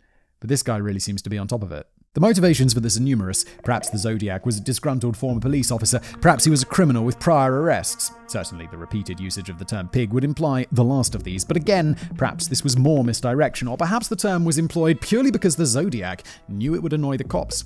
The first page of the letter is perhaps what is of greatest interest. The Zodiac declares that from this point forward, he would no longer claim publicity for his murders. He says that they would henceforth look like robberies, crimes of passion, or accidents. This could be taken at face value. However, it could equally be taken to indicate that the Zodiac intended to have every murder in the Bay Area questioned as a potential Zodiac killing, both by the police and by the public, heightening hysteria further still and prolonging his legacy. Indeed, the Bay Area authorities instituted a policy where all murders had to be cross-checked as a potential Zodiac killing. Meanwhile, the Zodiac wouldn't have to lift a finger as far as murder was concerned. The whole idea of staging his crime scenes to look like accidents, robberies, etc. seems fanciful, like something a child would make up while writing a story, especially when you consider that the Zodiac's MO thus far had been opportunistic, brazen killings where he could have easily been spotted or identified or caught fleeing the scene. This is it. It's like his crimes seem to be the crimes of a dumb person. Like, they're just brazen, he doesn't seem to care, he just seems to be getting away with it by chance. And then he's like, yeah, no, I'm going to orchestrate something and make it look like an accident. I'm like, what, you graduated to like mob level You graduated to like organized crime level of crimes. It seems like a big jump for you, mate, like intellectually. It just doesn't seem to fit. There was nothing thus far to suggest that the Zodiac had the finesse to adequately stage a murder scene to fool the police or forensic scientists. Yes, by finesse, David just means big brains. He doesn't have the big enough brain. This line of thought is reinforced by the fact that the Zodiac would go on to publicly claim more murders, contradicting what he said in the letter. Also, there is the assertion that when the Zodiac was on the prowl for new victims, he was disguised with a flat crew cut and a thick pair of glasses. This could be taken to indicate that, indeed, the Zodiac wore a disguise, which would help the case against suspects who did not quite match the description. On the other hand, this claim of a disguise could be another childlike invention because the Zodiac was distressed that Paul Stine witnesses managed to put together a sketch that actually looks like him. In similar vein, the Zodiac claims he was seen wiping down the front of the cab because he was leaving fake clues for the police to waste their time investigating. What clues the Zodiac is referring to is unclear. Oh yeah, okay, when David said that, I thought I'd missed something. But it's like he's wiping it down, he's just getting rid of clues. He's not like then putting some fake fingerprints there or leaving some like mysterious piece of evidence. Apart from the partial fingerprints in blood, there wasn't anything else that got the police into a tizzy, and the Zodiac, perhaps defensively, claims he left no fingerprints because he coats his fingertips in airplane cement. Then why wipe the outside of the car as well, including the door handles? No fake clues were planted by such an action. It seems likely that the Zodiac did not have airplane cement on his fingertips, that he was not an evil genius, but realized shortly after the murder that he needed to wipe prints from the car because the idiot didn't think to wear gloves. Yes, seems more likely, doesn't it? It does seem like maybe it's not a giant brain thing, maybe it's just a dumb brain, and good luck. All of this stinks of cope, which implies three possibilities. 1, the partial print was indeed the Zodiac's, eliminating several classic Zodiac suspects. 2, the Zodiac was not an evil genius, but was actually kind of a sloppy murderer, which would accord with the brazen nature of his attacks. And 3, the Zodiac was an insecure narcissist who made up to save face, like a sulky toddler losing a game. Yes, David, I'm with you on that one. I think that's where we're much more likely to be at with this. Happy Christmas! I might kill someone. On December the 20th, 1969, on the one-year anniversary of the murder of David Faraday and Betty Lou Jensen, the Zodiac mailed a letter to attorney Melvin Belli. It was delayed in the mail due to Christmas, and because Belli was in West Germany over the holidays, it was forwarded by his housekeeper to his legal firm to be opened by his secretary on December the 27th. The letter read, "Dear Melvin, this is the Zodiac speaking. I wish you a happy Christmas. The one thing I ask of you is this. Please help me. I cannot reach out for help because this thing in me won't let me. I am finding it extremely difficult to hold it in check. I am afraid I will lose control again and take my 9th and possibly 10th victim. Please help me. I am drowning. At the moment, the children are safe from the bomb because it is so massive to dig in, and the trigger mech requires much work to get it adjusted just right. But if I hold back too long from 9, I will lose control of myself and set the bomb up." I don't know what that is even supposed to mean. "Please help me. I cannot remain in control for much longer." It was signed with the usual symbol. The letter was written in felt marker instead of pen, so the letters are thicker and look slightly different, and you'd think the letter was a fake, given that the only claim of the Zodiac's conflicted nature was given by a nutcase pretending to be the Zodiac on the Jim Dunbar show. However, the letter included another scrap of Paul Stine's blood-soaked shirt, erasing all doubt. It is unlikely all the blather about trying to stay in control is genuine. Zodiac was merely playing to the theory that Melvin Belli himself had expressed publicly about him. if it was a cry for help, it never amounted to anything, but it does confirm that the Zodiac did indeed have some sort of interest in the high-profile Melvin Belli, even if he didn't really talk to him on the Jim Dunbar show. Well, it does seem okay that maybe he set up the call then and couldn't get through because this other crackpot goes on. It's like, I'm the Zodiac. And really, he's just a guy in a mental hospital.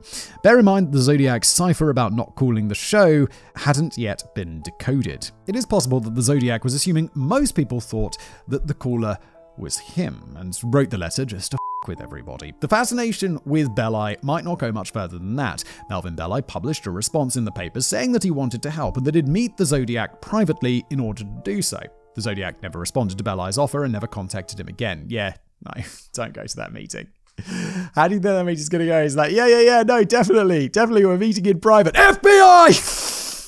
The affair is complicated by the fact that on the 14th of January, Eric Weil and the man who called the Jim Dunbar show from an asylum phoned the Belli residence and spoke to the housekeeper, again saying he was the Zodiac. A myth sprang up that this call occurred on December the 18th and that it was the real Zodiac and that he said December the 18th was his birthday, but none of this is true.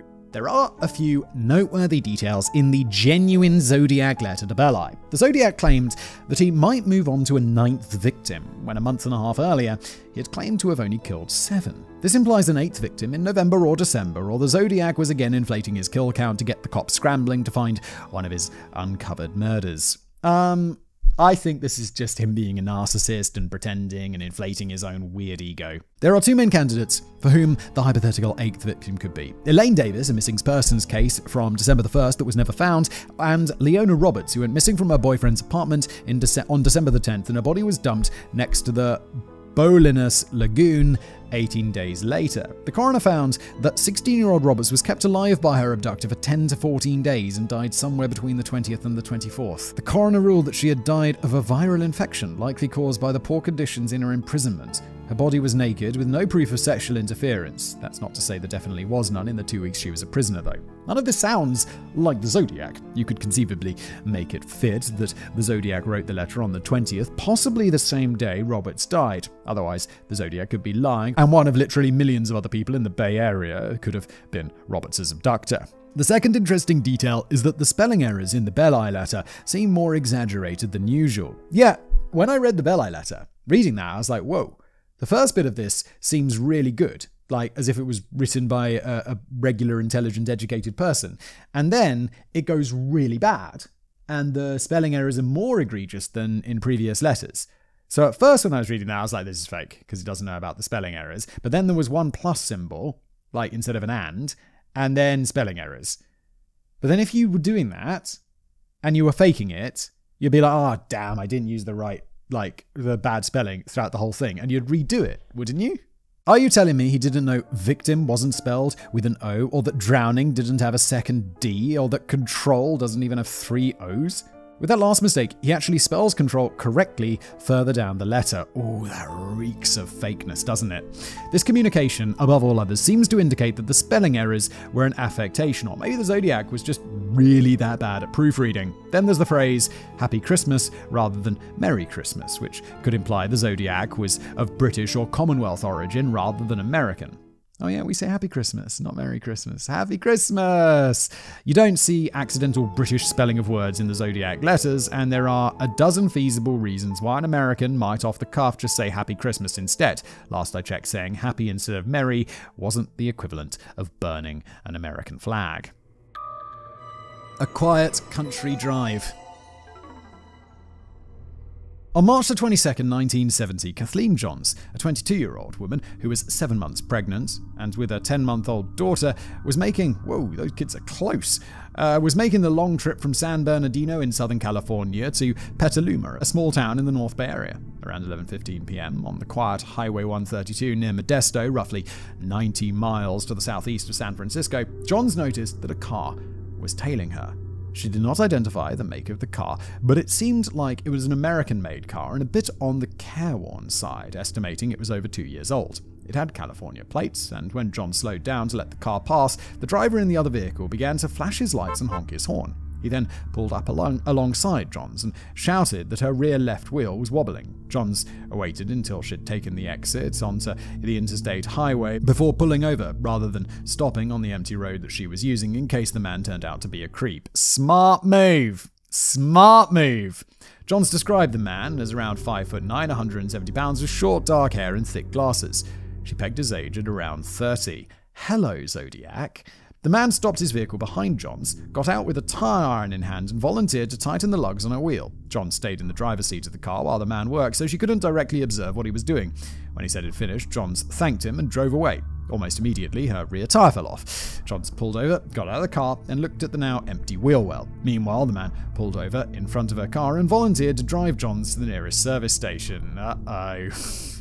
Because the man was clean-cut and normal-looking, Johns accepted his offer, grabbed her 10-month-old baby, and hopped in the stranger's car.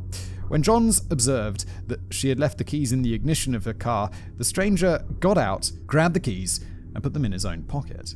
There was actually a service station a quarter mile behind them, but the man did not turn around on the interstate, but drove onward. Johns and the stranger sat in silence. Oh my lord, Johns, no. But she must survive, right? Because she's telling us this story. It's not the Zodiac. The Zodiac hasn't been caught. When the man passed several exits, Johns got increasingly anxious. Finally, the stranger took an exit onto a deserted dirt road. John said, "Do you always go around helping people on a road like this?" Oh my god, Johns. I'd be like, "You gonna murder me? Please don't murder me." What the? The stranger replied, "When I get through with them, they don't need any help." Jesus Christ. You must survive though, Johns. Please survive, and please let your kids survive. Oh my god. The two drove on in silence for another 30 minutes along rural back roads. Then the man said, "You know you're going to die. You know I'm going to kill you." Then he threatened to throw her baby out of the window. John sat silent but terrified. The man continued to drive her around for at least another hour, occasionally repeating, "I'm going to kill you. You are going to die," in what she describes as a trance-like state. The man would slow down for stop signs but not come to a complete halt. Then the man accidentally drove up a ramp and onto the freeway and slammed the car to a stop. John seized the opportunity to flee the vehicle with her baby. Hell yes! Johns ran to an irrigation ditch in a field, occluded by tall grass. She lay flat on the ground and held her baby underneath her to reduce any noise if the baby began to cry. This is some nightmare fuel right now. The man exited his vehicle and began looking for her with a flashlight. He yelled for her to come back. No f***ing shot, mate. Then a semi-truck pulled up behind the man's car, which spooked him, and he drove off. Johns revealed herself to the truck driver, but due to her anxious state and the fact that he was a man, they waited on the road until a female motorist came by. They flagged her down, and Johns was driven by the woman to a small-town police station in nearby Patterson, where Johns gave her statement. While she did so, she spotted the composite sketch of the Zodiac killer on the wall and claimed that that was the man who had abducted her. At this point, the only officer on duty at the Patterson police station became alarmed that Zodiac might attack them there and took her to a nearby cafe to continue her testimony. You're in a police station. Surely that's fairly safe. It's a police station. Then the search went out for Kathleen Johns' vehicle. It was not on the interstate. Someone had reattached the left tire, started the car, and moved it onto a side road where they'd lit the vehicle on fire, completely immolating it. Immolating it. The identification of the Zodiac sketch is tenuous, given Johns' mental state, the vagueness of the picture, and the fact that plenty of men had short hair and thick glasses in 1970. Furthermore, in Johns' multiple statements to the police after the event, she contradicted her story. In at least one version of events, the man did not get out of his car with his flashlight, and in another 3 statements, Johns never mentions anything about the man threatening to kill her. But admittedly, the entire event, along with the fact Johns' car was burned, speaks to something sinister, even if it was not Zodiac. Yeah, well, she's got no reason to lie. She's just extremely shaken up. Months later, in July, the Zodiac would eventually claim credit for the abduction of Kathleen Johns and her baby. However, the Zodiac did not reveal any details that weren't widely and thoroughly trumpeted in the media, leaving open the distinct possibility that the Zodiac was just claiming to have committed this crime in order to build his notoriety. Yeah, that fits. If it was the Zodiac, however, the fact that his MO extended to highway abduction and murder widens the scope of his potential victims considerably. Plenty of people disappeared on the hitchhike-happy highways of California in the 1960s and 70s. Hitchhike-happy.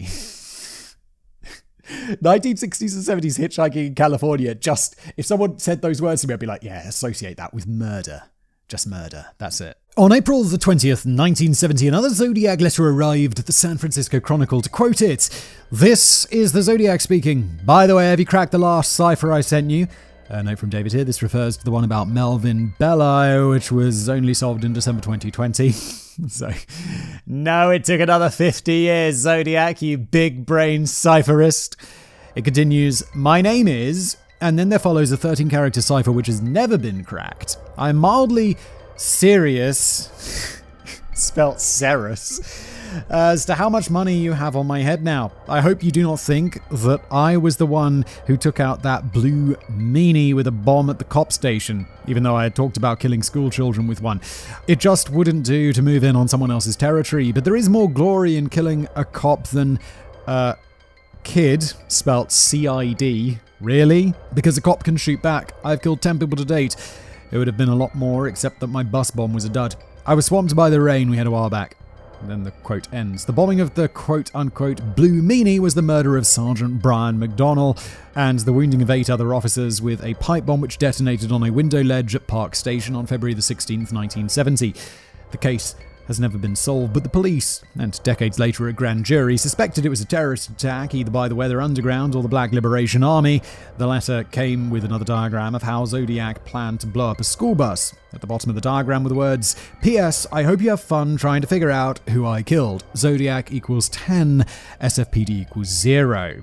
Candidates for the 9th and 10th victims are John Hood and Sandra Garcia, who on the 21st of February 1970 were stabbed to death with a 4-inch fishing knife while lying on a picnic blanket on East Beach in Santa Barbara. John Hood was stabbed 11 times, and following the Zodiac's tendency to focus on women, Sandra Garcia was stabbed so many times, including in her face, that she was almost mutilated beyond recognition. This sounds like the Zodiac piece of doesn't it? Another candidate is Marie Antoinette Anstey, who was abducted in Vallejo on March the 13th, then dumped naked on a dirt road in the Lake County on the 21st. The autopsy revealed that she'd been drugged with mescaline, struck on the head, and then drowned. But it goes without saying that the Zodiac may well have exaggerated his kill count yet again to torment the police and public, just like he continued to bring up the prospect of a bus bombing which never actually transpired. The second one, the drowning, doesn't sound like Zodiac. That sounds like someone else. Speaking of which, the police decided not to alarm the public again by circulating news of the bus bomb diagram. Probably smart. It's like, shall we share this image, this technical detail of bomb making with the public? How about we don't, Peter?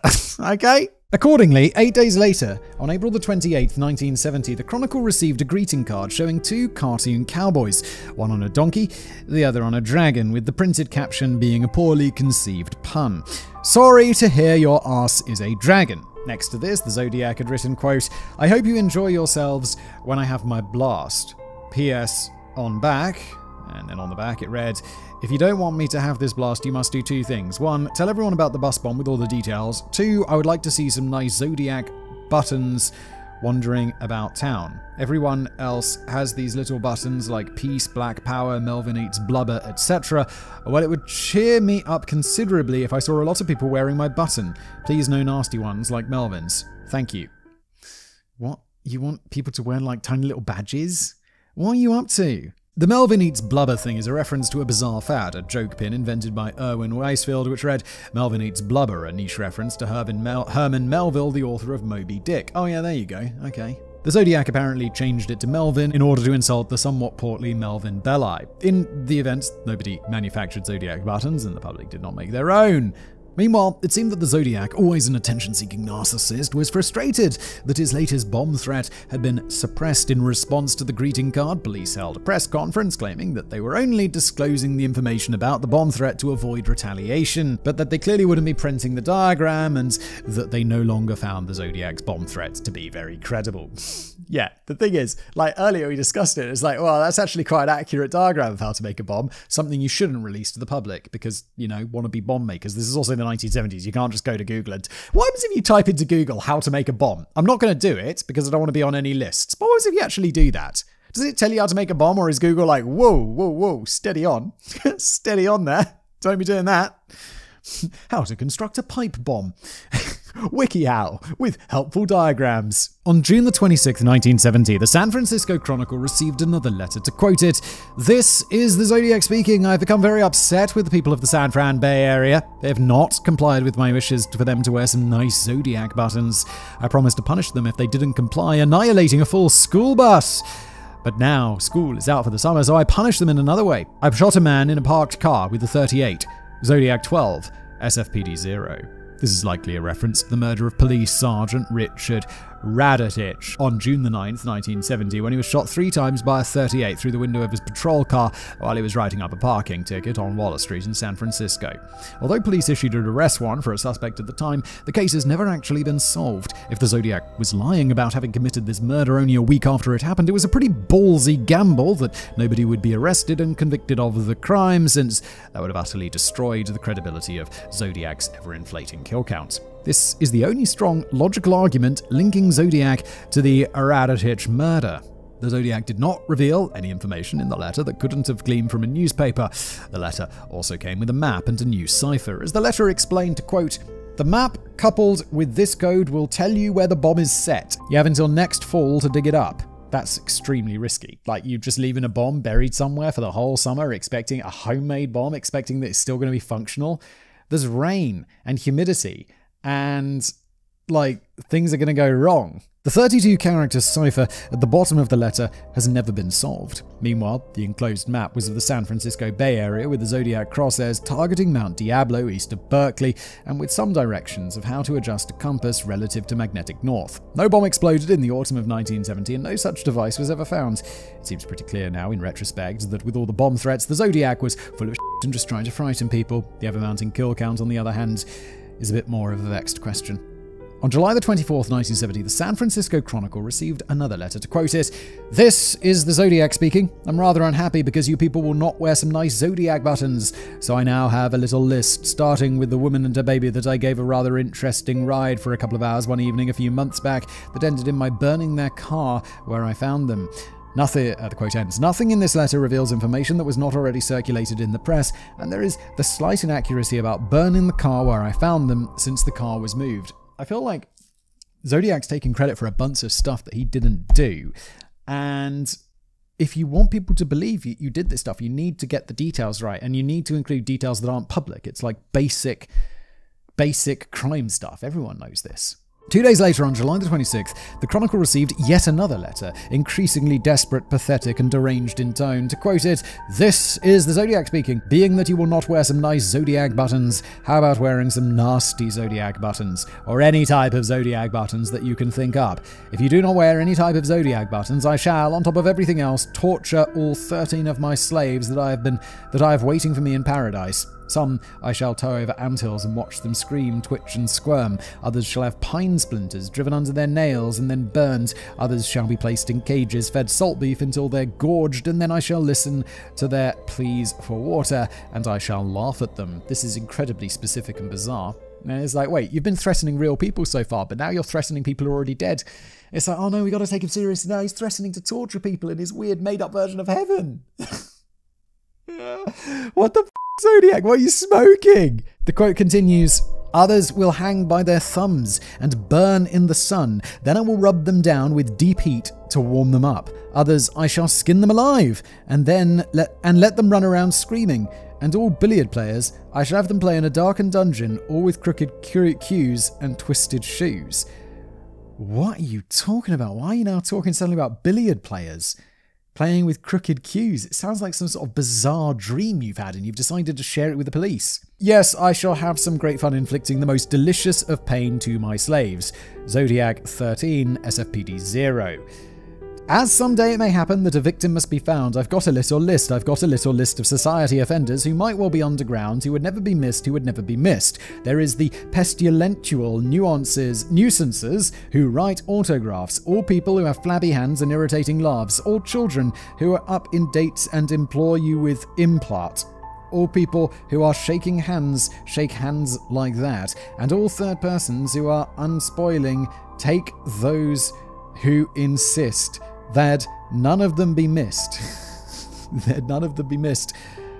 Okay, there's like another paragraph of this nonsense. It's incoherent. This guy has just lost it. So, where do I begin with this book? First is the plea for people to wear any kind. Okay, so David's going to break it down for us, and I hope he'll get to the end part and be like, nobody knows. First is the plea for people to wear any kind of Zodiac buttons. He desperately wanted to see that catch on in public. Regina George from Mean Girls has something to say about that. Never seen Mean Girls, so I don't get the reference, but I assume it's hilarious, David. Well done. From there is the threat of torturing his slaves in paradise, which is largely an empty threat and probably an excuse just to launch into a bit of torture porn. It's like, why is that an empty threat? Because they're already dead. Your heaven slaves are not real. If that last part about a billiard game with crooked cues and twisted shoes sounds bizarre to you, it is at this point that Zodiac begins paraphrasing lyrics from the Gilbert and Sullivan 1885 opera The Mikado.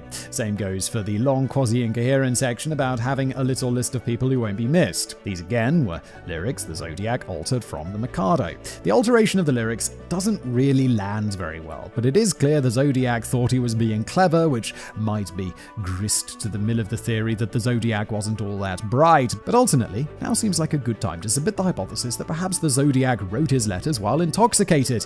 If he wasn't very literate to begin with, this might explain the inconsistency in the spelling and why he sometimes gets words right and sometimes gets the exact same words wrong. Maybe he was pissed drunk. Here, at least, I feel like if I'm pissed drunk, I'm either not writing or I'm writing correctly.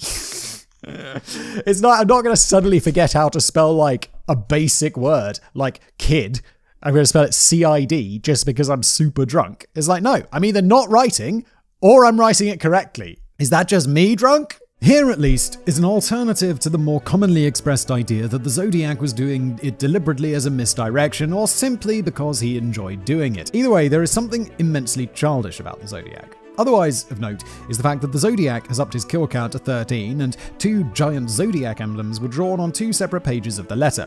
As for Mount Diablo and the Radians, okay, this is some of the nonsense that came later, it is possible that one radian angle on the map highlights 2 of the confirmed Zodiac murder sites. The significance of this to the uncracked map code and the alleged bomb is unclear. In response to the Zodiac's painfully obvious cry for attention, the police put an embargo on the reporting of any new Zodiac letters to see how he would react. If public notoriety was the Zodiac's primary motivation for killing, or at least claiming to kill, the thought is to see what would happen when they deprived the flame of its oxygen.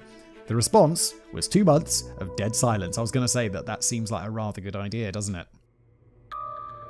I am not Paul Avery. On October the 6th, 1970, a new letter arrived at the San Francisco Chronicle, but this one was rather different. It was a 3-inch by 5-inch punch card. It did not contain writing in pen, but used letters from a copy of the Chronicle from the previous day. Quote, "Dear editor, you'll hate me, but I've got to tell you, the pace isn't any slower. In fact, it's just one big 13th 13. Some of them thought it was horrible." Okay. Underneath the numerical 13 was a cross drawn in blood. Wait, they're gonna DNA test the shit out of that. The letter went on, "There are reports city police pig cops are closing in on me. FK, I'm crack proof.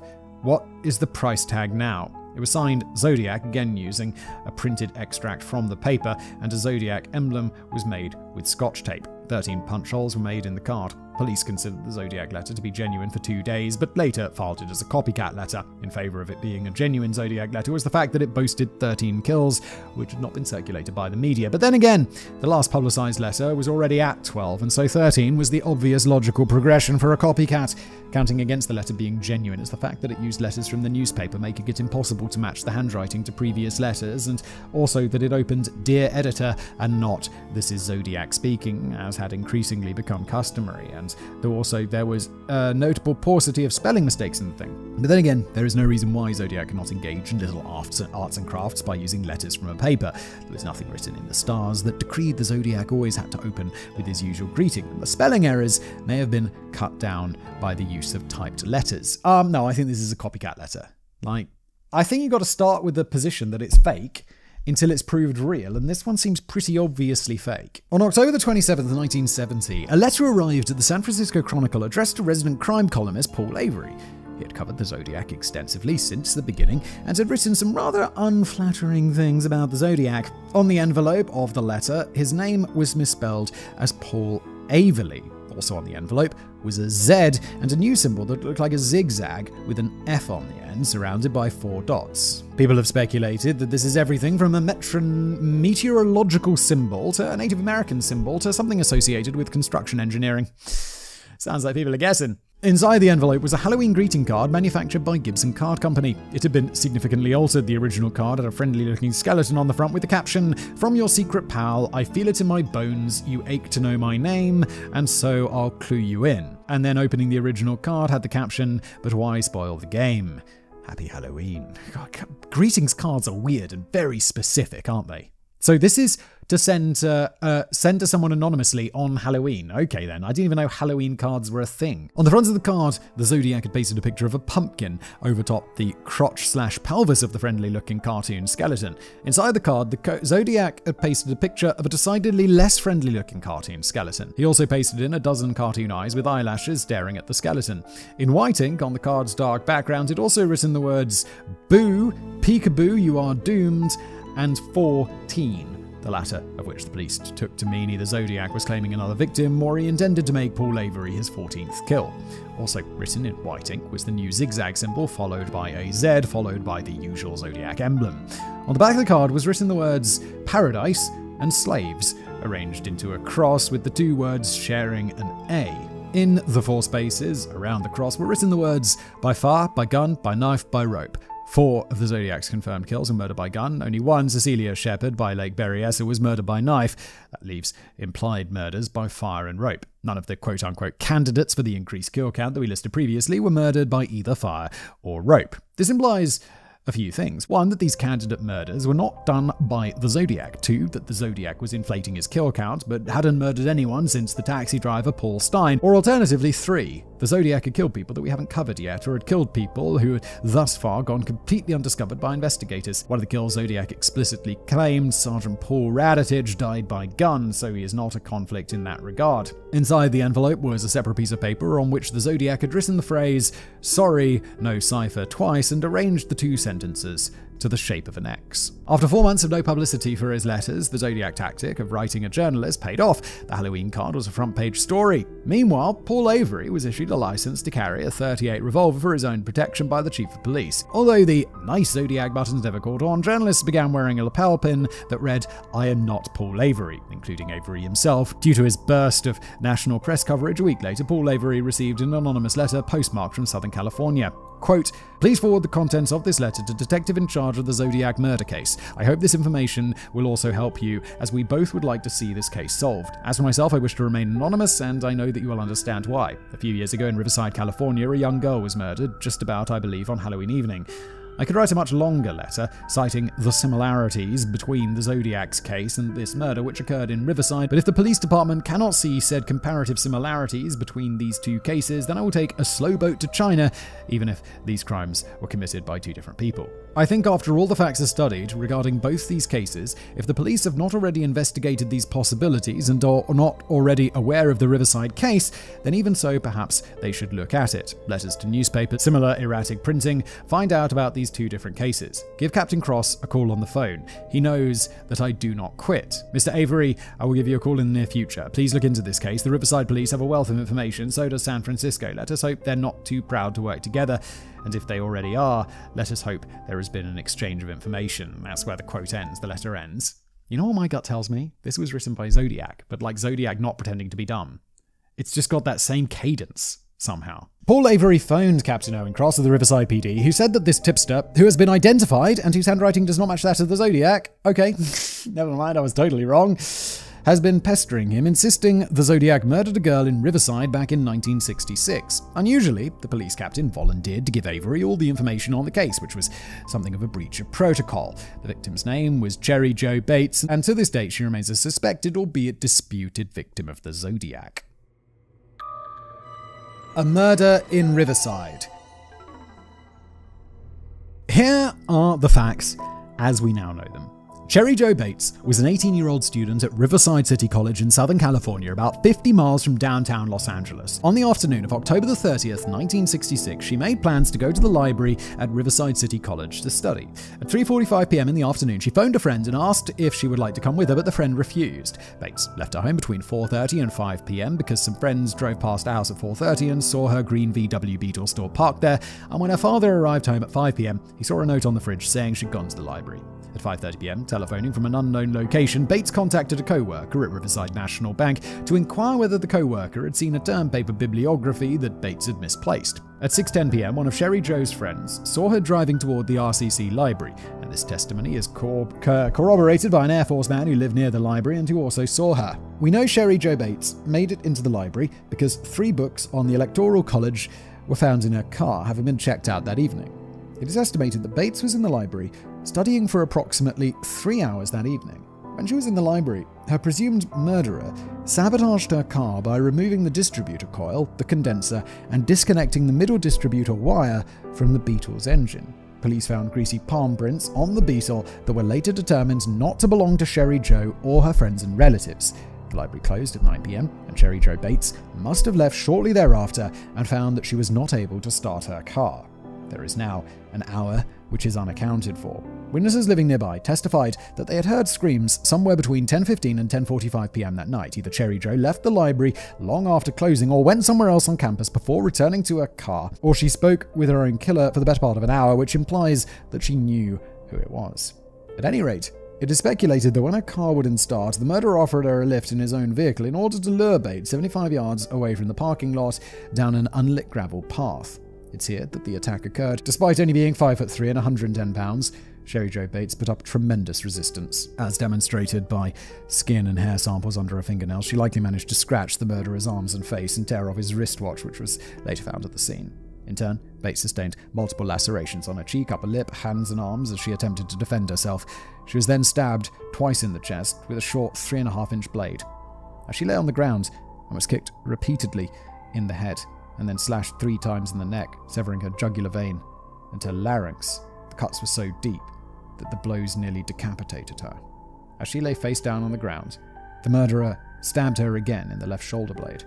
Her father stayed up all night, waiting for her, and reported Cherry Jo missing at 5:43 a.m. The RCC groundskeeper discovered her body at 6:28 a.m. None of her possessions had been stolen and should not have been sexually interfered with. There were also footprints of a man's boots at the scene, a kind that were only sold at military stores and required valid ID. In order to shake loose some new leads and witness testimony, 2 weeks after the murder, police staged a massive reenactment involving 62 students and 3 staff members who were in the library that night. They even had to wear the same clothes, but nothing came of it. A month later, the Riverside Police Department and the Riverside Press Enterprise newspaper received identical typewritten letters from an anonymous sender. Quote, "She was young and beautiful, but now she is battered and dead. She is not the first, and she will not be the last. I lay awake at nights thinking about my next victim. Maybe she will be the beautiful blonde that babysits near the little store and walks down the dark alley each evening around 7. Or maybe she will be the shapely blue-eyed brunette who said no when I asked her for a date in high school. But maybe it will not be either. But I shall cut off her female parts and deposit them for the whole city to see. Jesus. So don't make it easy for me. Keep your sisters, daughters, and wives off the streets and the alleys. Miss Bates was stupid. She went to the slaughter like a lamb. She did not put up a struggle, but I did. It was a ball. I first pulled the middle wire from the distributor, then I waited for her in the library and followed her out about 2 minutes. The battery must have been dead by then. I then offered to help. She was very willing to talk to me. I told her that my car was down the street and that I'd give her a lift home. Don't get into cars with strangers. Just don't do it. I think I've done it a couple of times. I'm also different. I'm a dude. Like, as a young woman, don't get in strangers' cars, okay? Lesson I'll definitely be telling my daughter. Don't do that. Phone dad. Phone mum. Get a taxi. Don't get in strangers' cars. Okay? Clear? Yeah? Good. To my son. No, you can. It's fine. You'll be fine. It's different. It's different. When we were away from the library walking, I said it was about time. She asked me, about time for what? I said it was about time for you to die. There follows a paragraph of self-indulgent murder porn that I will not reproduce for reasons that will shortly become clear. And also just thanks, David. I don't need those details. Then the author concludes, quote, I am not sick, I am insane, but that will not stop the game. The letter should be published for all to read. It might just save the girl in the alley, but that's up to you. It will be on your conscience, not mine. Beware. I am stalking your girls now. The fact that the police had not yet publicly disclosed the detail that the killer had ripped out a middle wire connected to the distributor led them to believe that the letter was genuine. But it was entirely feasible such a detail could have been accidentally disclosed by a police officer, especially due to the massive reenactments that occurred at RCC. Word could have gotten around. The following day, the police and Sherry Jo Bates' father received handwritten notes which read, quote, "Bates had to die, there will be more." And there was an illegible signature that looks like either a 2 or a Z.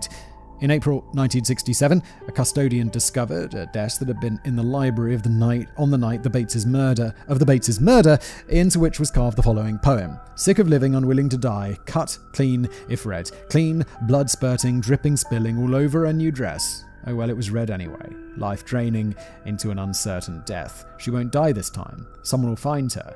Just wait till next time. The poem was signed with the lowercase letters R.H. If that's poetry, it's very bad poetry, isn't it?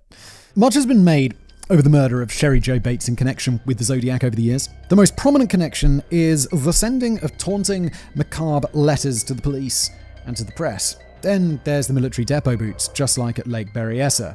Yeah, that was right back at the beginning.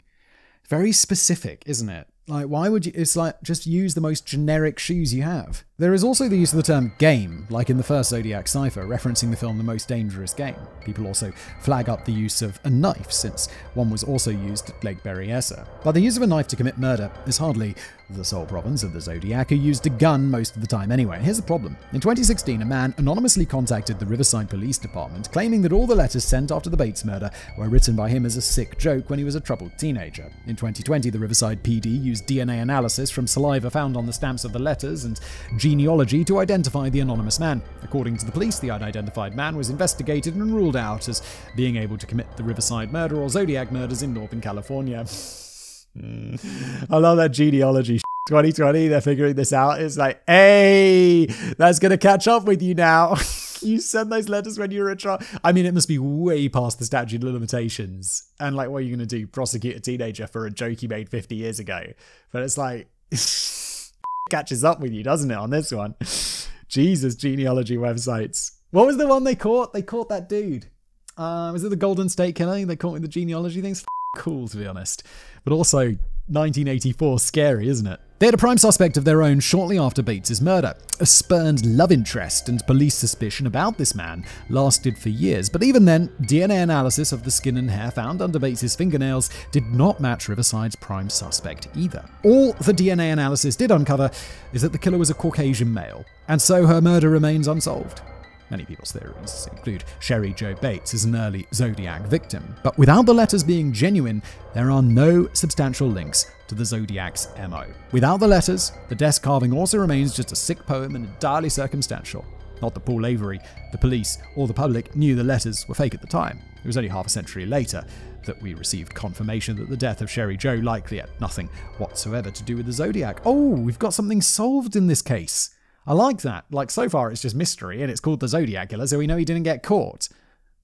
And now we're going to get some resolution. I like that. 4 months after Paul Avery broke the Bates story on March the 13th, 1971, the Zodiac sent a letter to the LA Times postmarked in the town of Pleasanton in California, which is in Alameda County, not far from the San Francisco Bay Area. To quote it, "This is the Zodiac speaking.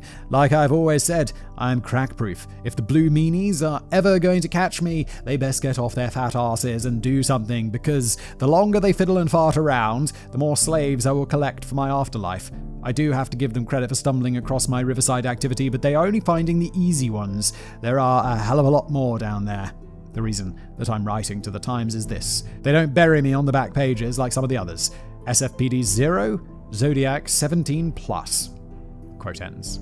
The mention of Riverside activity is Zodiac likely claiming that he murdered Sherry Jo Bates. Thanks to the hoaxer's confession and DNA analysis, this letter is likely proof positive that the Zodiac was full of shit. claiming murders that weren't his. This casts doubts on the steady inflation of his kill count. It is distinctly possible that his total kill count extends no further than the 5 confirmed murder victims, the last being Paul Stein in October 1969. If his primary motivation was publicity, he could milk those murders without putting himself at risk with additional brazen attacks. Conversely, the best fit for his MO after 1969, as though Zodiac began increasing his total, are John Hood and Sandra Garcia, who on February the 21st, 1970, were killed in an attack similar to the one at Lake Berryessa. Zodiac never confirmed these victims, and there were hundreds of nutcases in California in 1970 who might stab a couple on the beach. The shooting of Sergeant Roger Radetich in San Francisco on June the 19th, 1970 also stands out because Zodiac took the risk of claiming the murder only a week after it happened, when there were good odds that the real culprit might still be found. But maybe Zodiac thought it was worth the risk. If found out, he could always just write the police and call them idiots for believing him, just like he mocked them for believing he'd stand there and shoot at a bus in broad daylight. The fact is, there is no hard evidence that the Zodiac was connected to any of the murders beyond the canonical 5. And now with his claiming the murder of Sherry Jo Bates, there is evidence that the Zodiac was a pathetic, attention-seeking liar. In a nutshell, 17 plus stinks of cat piss. Chasing phantoms, red and otherwise. There are, however, some tenuous connections that may have contributed to the alleged 17. On February 26, 1971, Linda Keynes, a student at Pacific Union College, the same one that Lake Berryessa victims Brian Harnell and Cecilia Shepard attended, was found murdered and covered with rocks, logs, and forest debris roughly 250 yards from a car on the Old Howell Mountain Road, not far from the Berryessa attack. Keynes was bludgeoned on the left side of her head and strangled with a wire noose. An old, intellectually slow African-American man named Walter Boyd Williams, nicknamed Willie the Woodcutter, had been stalking Keynes prior to her death. He had been seen by witnesses following Keynes in his car that morning, and numerous clothing fibers and rocks were found near the body and traced back to him. It's not looking good for you, Willie. Williams was arrested and convicted of a murder. He died not long after his conviction. Yet there is a contingent of Zodiac theorists who claim that Williams was innocent and go on to speculate that the Zodiac was the real killer. As such, I include the Keynes murder here, but if you wish to twist my arm, I'd have to say that I don't find the Zodiac connection credible. No, I found the connection credible when they were like, yeah, fibers of his clothes were found at the scene. That seems like more likely than it's a Zodiac. Zodiac likely prowled an area and killed people at random, so the PUC connection isn't that valuable and the method of execution wasn't his style. Yet the only thing that remotely ties this in is location, and that's it.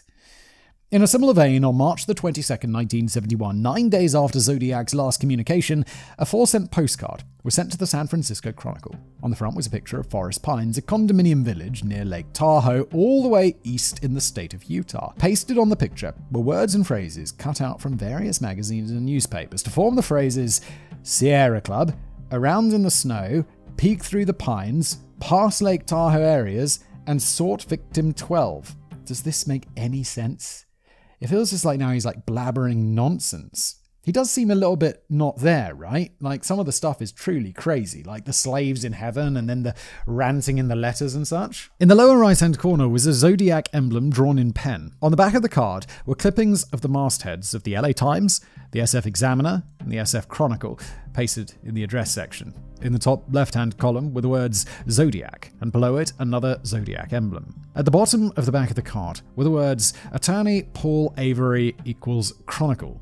The only possible candidate linked to the area was Donna Lass, a 25-year-old nurse who worked at the first aid section in the Sahara Tahoe Hotel and Casino in State Line, Utah, a town with just a few hundred residents. She had disappeared on September the 6th, 1970, half a year earlier. She finished work at the hotel at around 1:50 a.m. A few hours later, Donna Lass's landlord and employer both received phone calls from an anonymous male saying that she had to leave town because of an illness in her family. Donna Lass's family later confirmed this claim was a lie. A car was found next to her apartment and none of her possessions were stolen from the residence. The only things missing were her purse and the clothes that she was wearing that night. Donna Lass had previously worked in San Francisco near Presidio Heights.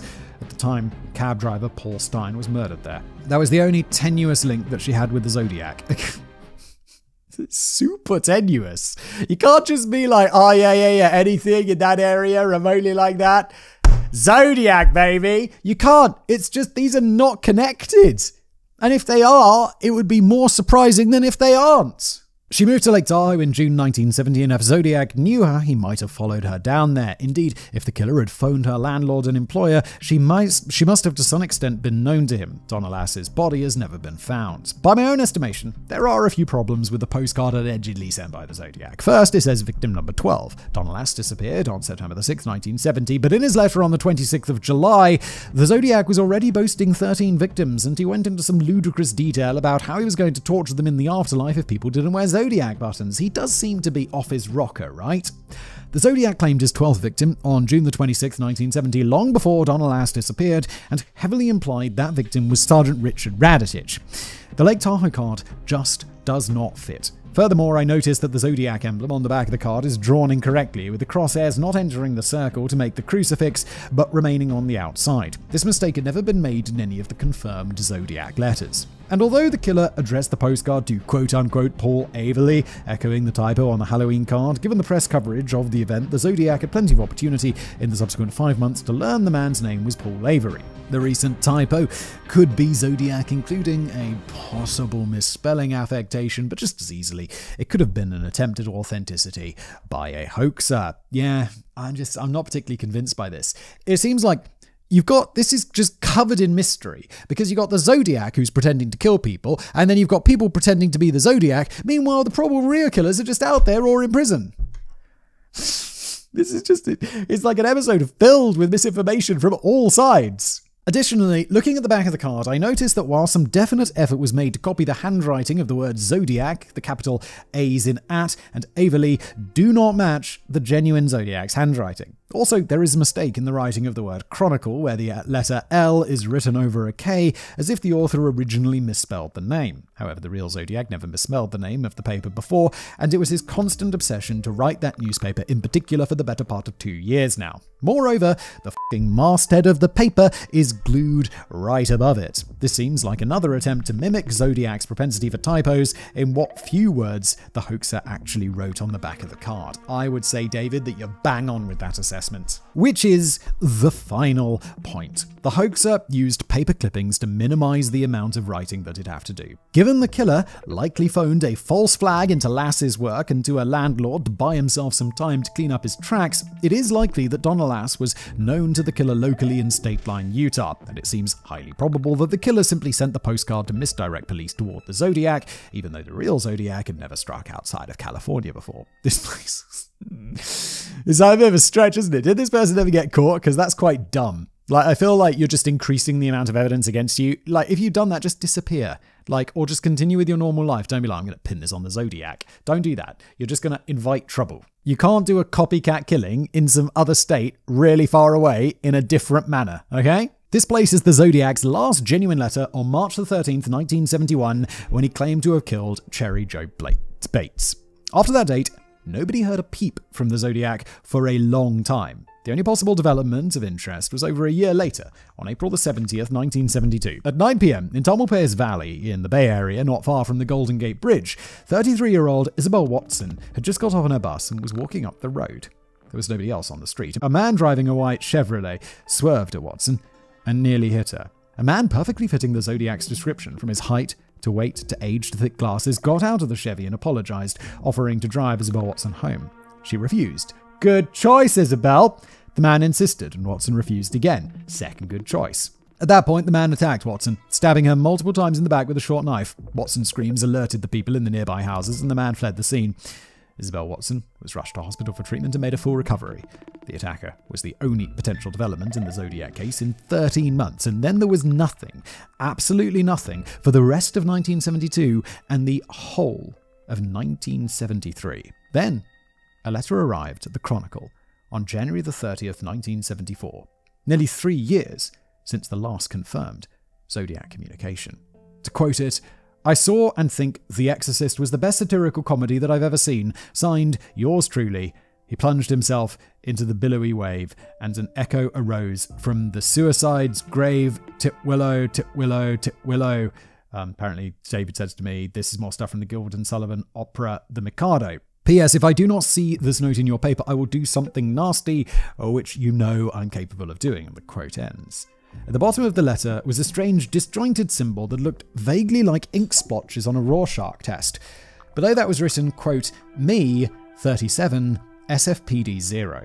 The letter lacked the usual salutation. This is the Zodiac speaking. It also lacked any reference to the writer being the Zodiac. In the kill count, he said me for the first time. Perhaps this was caution. He hadn't written in 3 years. The previous letters obviously hadn't been traced back to him, but in case this one was, perhaps he deliberately made no explicit mention of the Zodiac. That way, the letter itself would not be enough to secure a conviction, maybe not even an arrest warrant or a search warrant without further substantiating evidence.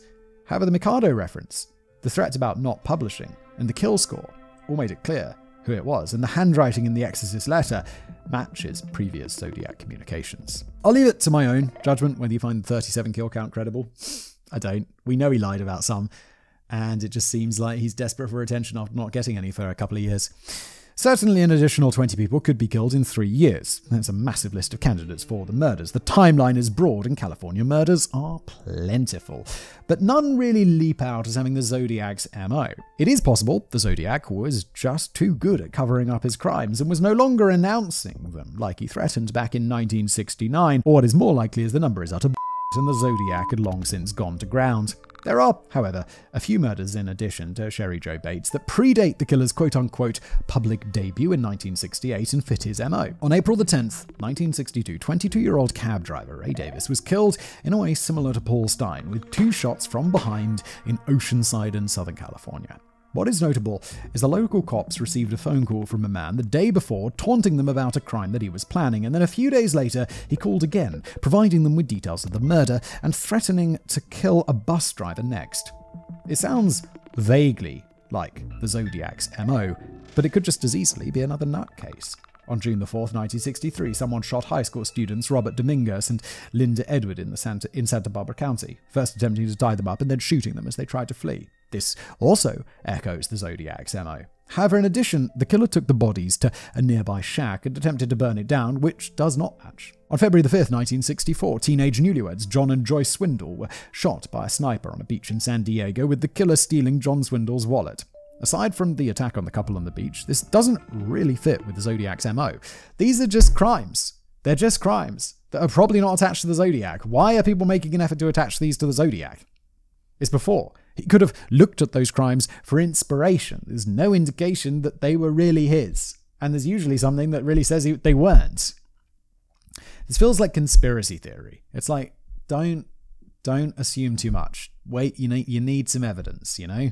Finally, on June the 8th, 1967, Enadine Martinez and Fermin Rodriguez, 2 people in their 30s having an affair, were attacked in a lover's lane on Alameda County, not far from the Bay Area and near to Pleasanton, where the Zodiac posted this letter claiming the murder of Sherry Joe Bates. Rodriguez was shot exiting his vehicle. Martinez was abducted and driven a few miles away, where she was either released from the vehicle or more likely attempted to flee. She was shot and killed as she ran. Robbery has been ruled out, but we can't rule out attempted abduction of Martinez by a sexual predator, having dispatched her lover first. We also can't rule out a crime of passion by Martinez's ex-husband killing Rodriguez, taking his ex-wife with him, and then shooting her when she exited the vehicle. FYI, Rodriguez's wife at the time had an alibi. The attack on a couple in a lover's lane bears superficial similarity to the Zodiac's MO. What are we supposed to do? Like, blame every attack that goes on in a lover's lane on the Zodiac? Be like, yeah, it's him. It's just an attack. It's just another crime. There are many crimes. And to pull some out of the vast swath of crimes that are in California and be like, Zodiac, Zodiac, Zodiac, is just silly. But what is more substantial is the fact that Martinez and Rodriguez were subjected to anonymous phone calls with someone breathing heavily on the ends of the line in the days leading up to the murder. The phone calls continued to Rodriguez's wife in the days after the killings. This bears some resemblance to the calls received by the relatives of Darlene Ferrin the night of her murder, although according to Leo Sunen's testimony decades later, these calls may have just been Leo looking to score some weed. Okay. The Ferrin calls didn't continue beyond that night, and such creepy calls were common enough from nut jobs in those days. Creepy calls to Martinez and Rodriguez don't prove it was Zodiac, even if the calls came from the actual murderer. I'm skeptical about all of the above killings, but they can't be completely discarded and may be useful when evaluating suspects according to their whereabouts on the dates in question. Yeah, maybe. Tenuously. I'm very skeptical about all of these. The Exorcist letter on January the 29th, 1974 was the last confirmed communication from the Zodiac. There followed a few others in 1974, but they were all of dubious provenance. There is a letter to the Chronicle from February the 14th, 1974, which is simply signed A Friend, where the author says that the acronym for Symbionese Liberation Army is a Norse word meaning kill.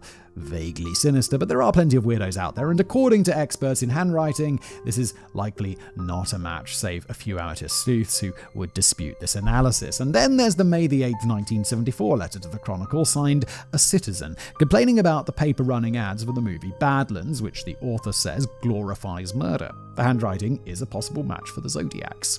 But it lacks his deliberate or inadvertent typos. The only word that's misspelled is consternation, which is scratched out and rewritten, something unusual for the Zodiac. Then there's the 8th of July 1974 letter to the Chronicle signed The Red Phantom, complaining about a news column written by a conservative commentator whose pen name was Count Marco, and asking for the Chronicle to cancel the column.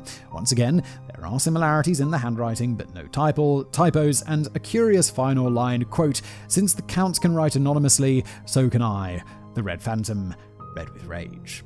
The Zodiac writing letters anonymously was hardly a novelty at this point, so it is odd that there is a justification for using the ridiculous nom de plume at the end of the letter. None of these letters dealt with the Zodiac murders or threatened a resumption of the Zodiac's activities.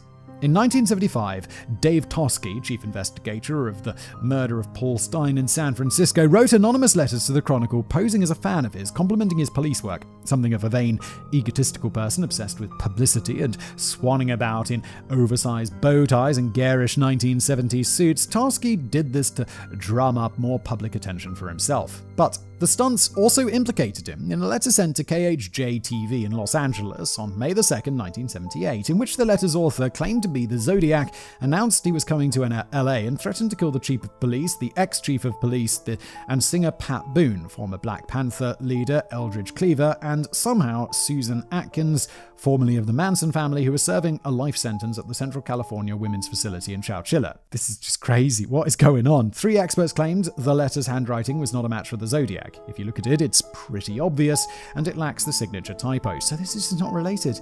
Toschi was accused of sending the letter to keep up public interest in the case. He was later cleared of these allegations. Odds are it's just some crank who thought he'd stir the a little. Plenty of that going on in today's episode, isn't there? There's also a Christmas card sent to the Chronicle in 1990, only discovered in storage in 2007, with handwriting on the envelope, similar to the Zodiac's. The card is a picture of a snowman wearing Groucho Marx glasses, standing in front of a small bunny. Printed on the front of the greeting card is the caption, "From your secret pal, can't guess who I am yet." Well, look inside and find out. Inside the card is the caption, "Then I'm going to keep you guessing. Happy holidays anyway." There was no writing from the author on the card itself. Also, inside the card was a pencil and 2 US mail postal keys of obscure meaning. According to one veteran handwriting analyst from the Zodiac case, the writing on the envelope is very slow and deliberate, indicating that the author was copying the writing from previous Zodiac letters. The genuine Zodiac letters were all written with a swift hand that flew across the page. Nevertheless, numerous other experts and amateur sleuths claim that the writing is genuine. When there's a real expert, and then it's like, real expert says no. Yeah, but amateur sleuths say this. It's like, well, how about we ignore them? How about we ignore them and rely on the actual expert of handwriting for like the police or something like that? The letter was postmarked in Eureka, California in the far north near the border with Oregon. While the 1990 letter cannot be assumed to be genuine, it cannot be completely discounted either. It's a phrase that keeps coming up in today's episode, isn't it, David? But the last confirmed Zodiac communication appears to be from that January the 29th, 1974, claiming a kill count of 37. The Devil's Advocate. It's time to turn to the suspects. Let's start with the big one, Arthur Lee Allen. The prime suspect in most people's minds. In reality, it's a bit of a mixed bag. Born on December the 18th, 1933, he would have been 35 when the canonical Zodiac murders began and would have been 28 at the time of the earliest hypothesized Zodiac murder, all within the age range of witness identifications. Allen also fits the witness description of being stocky, but he was 6 foot tall rather than 5'8" or 5'9", and mostly bald by 1968, save for a few scraps on the top and sides, which does not fit with any of the descriptions of the Zodiac's hair by eyewitnesses, unless the Zodiac wore a wig, which is hinted at as a possibility in his letters. Prior to the start of the canonical Zodiac killings, Allen was a school teacher, but was fired in March 1968 because of allegations he was touching his students. Uh-oh. Alan was also known to travel down to Riverside to watch car races, and in 1966 took a sick day from work the day Sherry Jo Bates was murdered. Uh-oh. But this information is irrelevant, since it's highly likely the Zodiac did not kill Bates. Oh, yeah. I was like, no shot. In December 1968, Faraday and Jensen were killed 6 miles from where Alan lived. Additionally, the gas station Alan worked at was 50 yards from the Greasy Spoon where Darlene Ferrin worked in Vallejo. Alan was also within travelling distance of Lake Berryessa the day the Zodiac attacked Cecilia Shepard and Brian Hartnell, but his proximity is often overstated. Additionally, Darlene possibly referred to the unidentified man at Ferrin's painting party as Lee, which is the name Arthur Lee Allen often went by, but again, the party man doesn't match witness descriptions on account of his height and his baldness. It's a pretty close in height, like 6'1" to like 5... that's quite a big difference, isn't it? Like 5'9". 5'8" to 5'9" to 6 foot. 3-4 inch difference. Yeah, that's a big height difference. You'd notice that. However, in 1991, Mike Major identified Alan as his attacker from a photo lineup. Bear in mind, such procedures are unreliable, and this was 22 years after the fact. Oh god, yeah, we just can't rely on that at all. Major also initially claims that he couldn't see the man in the dark and only saw him in profile. Furthermore, Nancy Slover, the police operator who spoke to the Zodiac that night, said Alan's voice was not the one she heard on the phone. And Officer Donald Fook has said that Alan was not the man he saw fleeing the scene of Paul Stine's murder in San Francisco, claiming Alan's face was too round. This is borne out by the composite sketch, and Alan was about 100 pounds heavier than the man Fox saw. Alan had a Zodiac brand wristwatch, which has the cross and circle emblem, which was frequently associated with the Zodiac as a concept, but thousands of people wore those watches in the 1960s, so the connection was virtually meaningless. There's also a dozen alternate theories for what inspired the Zodiac's choice of name and symbol, from books to 1960s TV shows. Much has also been made of Alan being interviewed by the police in 1971 in connection with the case during a long hiatus in Zodiac letters, and his being arrested in 1974 for interfering with a 12-year-old boy and spending 2 years in prison around the time the confirmed Zodiac letters stopped. Glad this guy's not a teacher anymore.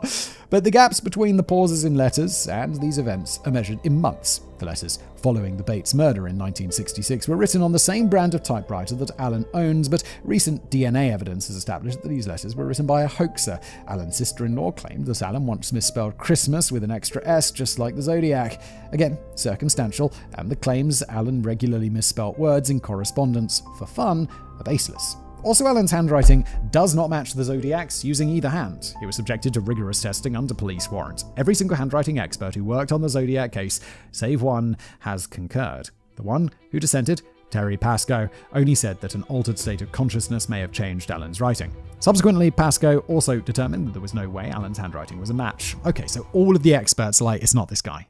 And I assume they're like, he can't just do fake handwriting, right? Because they'll know. They're handwriting experts. They'll see if you're trying to make it different to how you normally handwrite. They're looking at you. You know, it'll just be like slow, like, let's do a T like this today. Right? The partial print left in Paul Stine's cab was not a match for Alan either. It is possible the print may have been left by police or forensics as a mistake, and the Zodiac himself claimed he had airplane cement on his fingers, but wiped down the cab, including outside door handles, claiming he was busy leaving fake clues, which were never found. Also in 2002, DNA analysis of a partial sample taken from traces of saliva on the stamps of the Zodiac letters did not match Alan's DNA. However, amateur sleuths who think Alan is the killer have alleged that the DNA was taken from the edges on the front of the stamps, thus leaving open the possibility of someone else's DNA contaminating the sample. Oh, it's getting a bit irritating with these amateur sleuths. It's like, guys, how about you just look at the evidence and draw conclusions from that, rather than starting with what you want to believe and then shoving your evidence into that hole so it fits, okay? It's like the police don't do that for good reason, or they do. It's called railroading, but they're aware it happens. You amateur sleuths, you're just doing it anyway, all the time, and it's ridiculous. Other sleuths have alleged that Alan habitually got other people to lick his stamps for him. Okay. Take those assertions for what they're worth, which I'll say David is not very much. In 2018, the saliva samples were again utilized by law enforcement to find a match via genealogy databases to pinpoint a relative of the real-life Zodiac killer. Once again, the DNA sample did not match any of Alan's relatives. At the time of writing, the genealogy search has still not led to arrest, and due to lack of police information, it's unclear whether this search has narrowed things down to any likely suspects. Arthur Lee Allen became the prime suspect for the Zodiac murders in 1971 after his ex-friend Don Chaney brought him to the attention of the police. Chaney claims that in January 1968, Allen got drunk and told him that he wanted to start killing people and that he'd use the name Zodiac in letters taunting the police.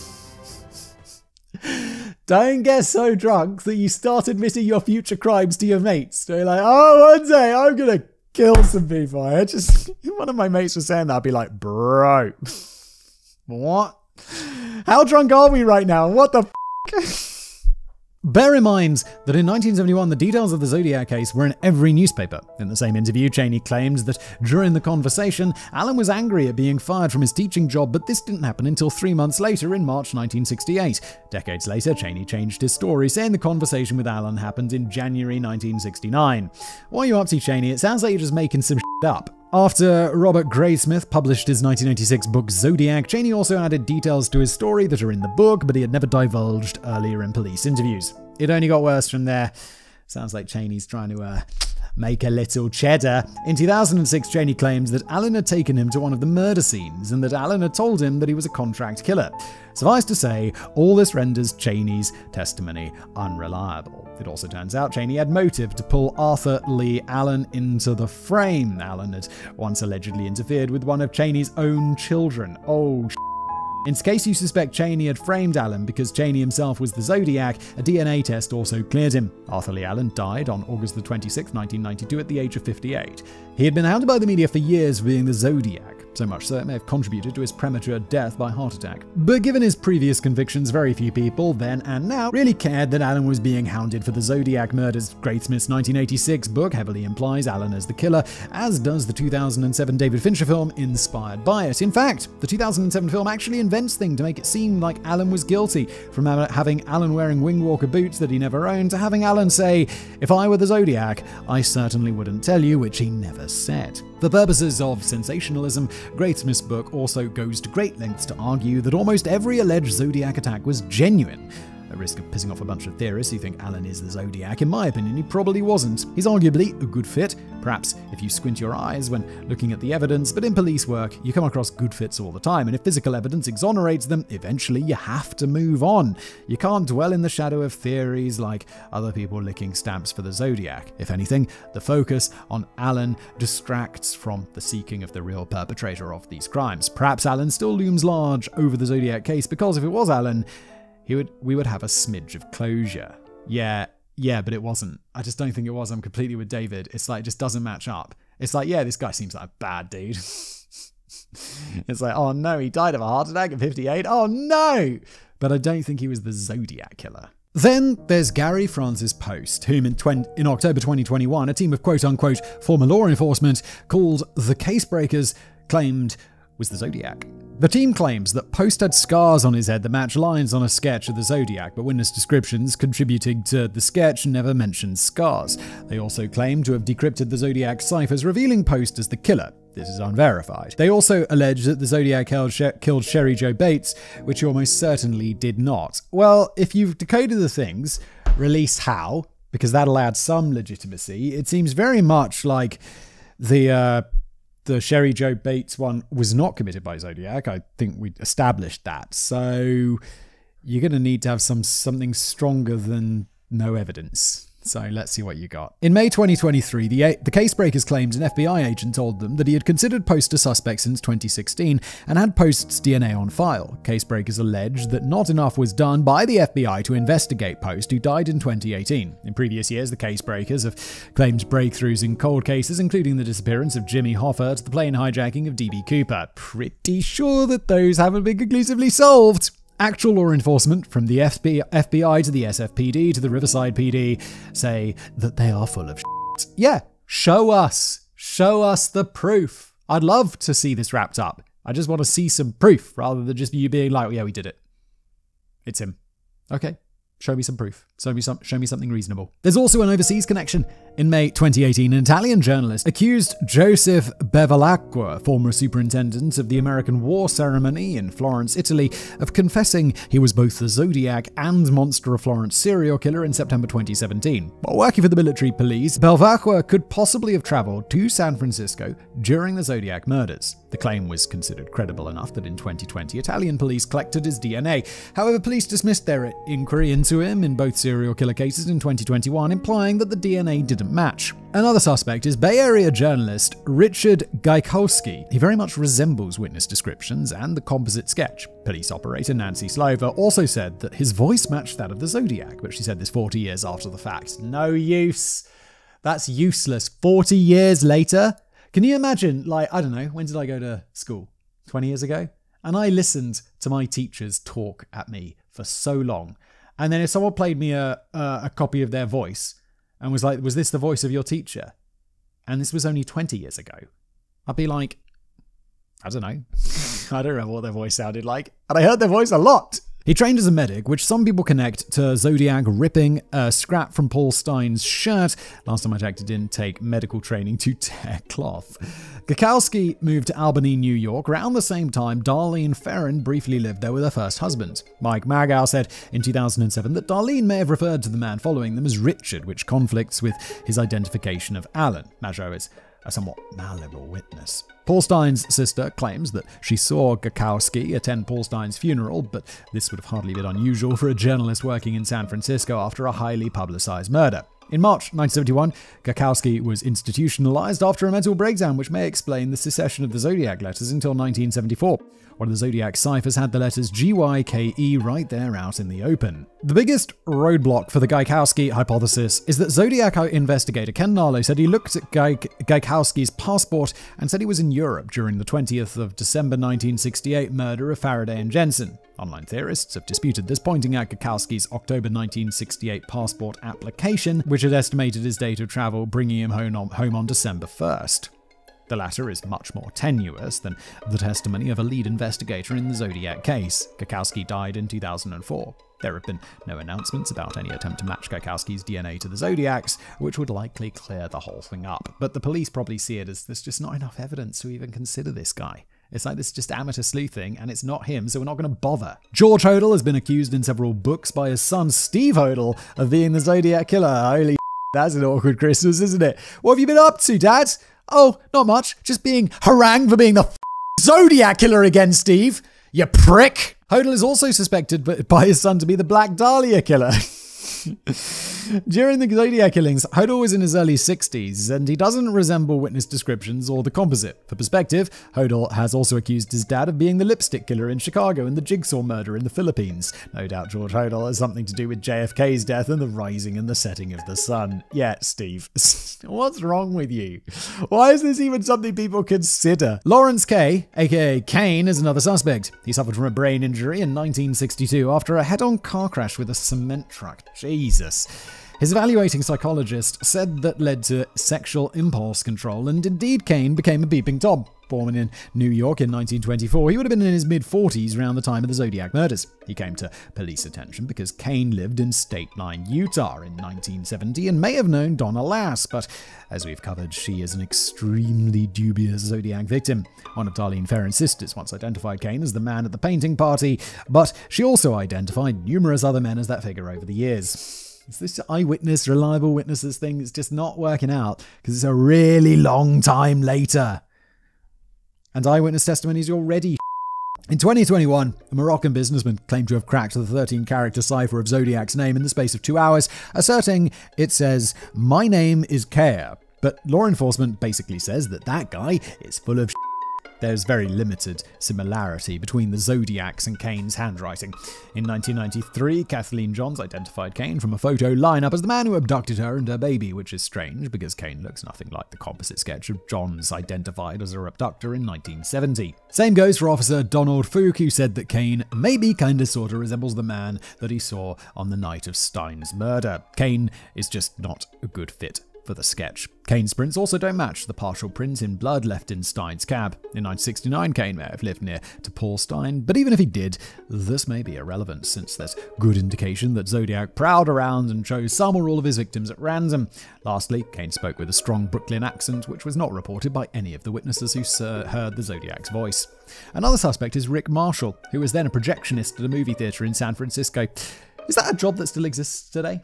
Do movie theaters still have projectionists, or is it all just done by like some guy double clicks on a file and it's like, done? See you guys later. Informants pointed police and author Robert Graysmith toward Marshall, claiming he hinted he was the Zodiac over a ham radio conversation. Marshall bears only a slight resemblance to witness descriptions, and like Allen, he was a bit too heavy in the 1960s with too round a face to fit perfectly. The hair is also not a great fit. Sleuths have pointed out that Marshall lived in Riverside in 1966, but again, Sherry Jo Bates was probably not killed by the Zodiac. We have to keep coming back to this woman who wasn't even murdered by the Zodiac. She was just murdered by someone else. So this is irrelevant. He also lived in San Francisco in 1969, close to where Stein was murdered, which means next to nothing. He would have also been in his early 40s at the time of the murders. His theatre once screened a 1907 film called The Red Phantom, which was used as an alias in that one unlikely Zodiac letter trying to cancel a conservative columnist in 1974. A very tenuous connection. Graysmith took an interest in Marshall because writing on the theatre's self-made posters resembled the Zodiac's, but it turns out that the writing wasn't Marshall's, but was Bob Vaughn, who was too old, late 50s, for witness descriptions and doesn't look anything like the Zodiac. Marshall also didn't drive or own a car. He died in 2008, and I can definitively state no DNA was ever taken from him. Yeah, because it's not him. These are all just people. I feel like these are people on online message boards being like, it's definitely this guy. It is. It is. It's not. Police have done their job. They know it's not him. In fact, they're so sure it's not him, they didn't even investigate him. A newer suspect that made headlines in 2014 but was never really heard from again was Louis Joseph Myers. He was around 17 at the time of the Zodiac killings. He had attended the same high schools in Vallejo as both Faraday and Jensen, and according to hearsay, he also worked at the restaurant with Darlene Ferrin. Well, can't we just look that up according to hearsay? It's like, did he work at the restaurant or not? Lots of people going to restaurants. Like, lots of they're going to be owned by someone. There's probably like, I don't know, some old like dusty ledger. Not that knowing the victims beforehand is much proof, since there is a strong possibility that the Zodiac was a randomized killer. 17 is also a bit young for witness descriptions, and Myers' appearance is also not a great fit. He was stationed overseas in 71 to 73, the same time the Zodiac letters ceased. His entire case hangs on an alleged deathbed confession to friend Randy Kenny in 2002, where he allegedly claimed that he was Zodiac. Myers was an alcoholic and died of cirrhosis of the liver. Police have acknowledged him as a suspect, but we have found no substantiating evidence in nearly a decade. Wait, so we're only really considering this guy because a mate of his said on his deathbed that he confessed. So it's like second-hand information. It's like, come on. This is insane. Robert Ivan Nichols is a suspect, mostly because he is an identity thief who ditched his family in 1964, stopped writing to all his relations in 1965, and in 1978 stole the name Joseph Chandler from an 8-year-old boy who died in a car crash in 1945. He was only identified with great effort after his death. He lived in California during the Zodiac murders and vaguely fits witness descriptions. Beyond that, there is nothing concrete tying him to the case. Police have his DNA on file, so it would be easy to match to the Zodiac. Ross Sullivan was a bipolar schizophrenic who was suspected in the murder of Sherry Jo Bates, but she's not even murdered by the Zodiac! Bloody hell! He always wore the same outfit before her murder, but began wearing completely different clothes afterwards. Oh my god. Put him in the chair! Get him electrocuted! This is it! It's him! That's sarcasm, by the way. But of course, Bates probably wasn't killed by the Zodiac. Yes! The only other things that tie Sullivan to the Zodiac killings are the military-style boots he wore, the fact that he looks like the man in the Zodiac composite sketch, but he was also 6'2", which is far taller than witness descriptions. Also, the fact that he moved to the Bay Area shortly before the Zodiac murders began, though there is some indication he was in a mental institution during some of the canonical murders. He also has an interest in cryptology and writing creepy poems, all circumstantial, and if Sullivan was the Zodiac, the Bates connection is likely coincidental. Yes. Oh yeah, there's like 3 more guys and it's all just like blah blah blah. No, it's not actually them. Let's just skip ahead. There are a bunch of less popular theories ranging from the Unabomber to the Manson family to Ted Bundy, all of which have been disproven, and less likely suspects like James Owen, a witness attached to the Faraday and Jensen murder mentioned at the start of the episode. Another possibility is a jealous or spurned lover of Darlene Ferrin. People have suspected that her first husband, Jim Crabtree, her second husband, Dean Ferrin, and alleged harassers like George Waters and William Grant. All of them have been cleared by police. But look, none of this is conclusive. It is equally possible that Darlene Ferrin and Mike Masher were targeted randomly by the Zodiac. Indeed, all of his victims were randomized killings. If that's the case, it may be damn near impossible to track the Zodiac down if he is not among the suspects already known to the public and police.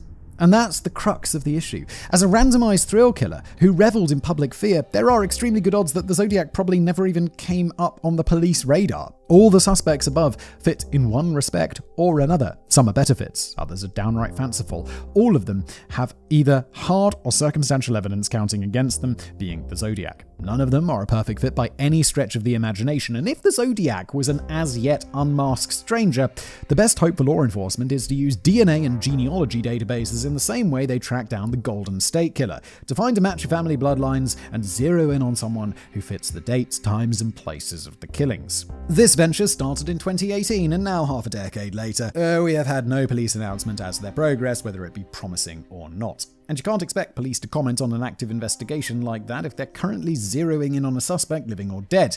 Let me guess, it's going to be, if we do find this out, and if they do genealogy it, I don't think it's going to be any of the guys that we've mentioned, and 3 of the guys that I just cut out because I'm like, it's not them! It's not them. In like 10 years or something, David will be like, remember that script I wrote about the dude? And I'll be like, yeah. And David will be like, turns out it's one of the guys you cut out. I'll be like, oh, for God's sake. But it would be nice if the buggers ran through the DNA on the list of known suspects for the Zodiac. A shocking number on this list haven't been tested, and I'm sure they could find a relative of each of the candidates who'd be willing to volunteer. Anyway, in my own opinion, as a humble true crime writer and former records keeper for the police, my own verdict on the suspects is resoundingly, quote, none of the above. They don't fit, and the Zodiac is likely unknown to the police or the public, having completely slipped the dragnet and gotten away with murder. Yeah. Me and you, David, same page on this one. In that spirit, I'm going to leave you with the following account of an unnamed Zodiac suspect, the Merchant Marine.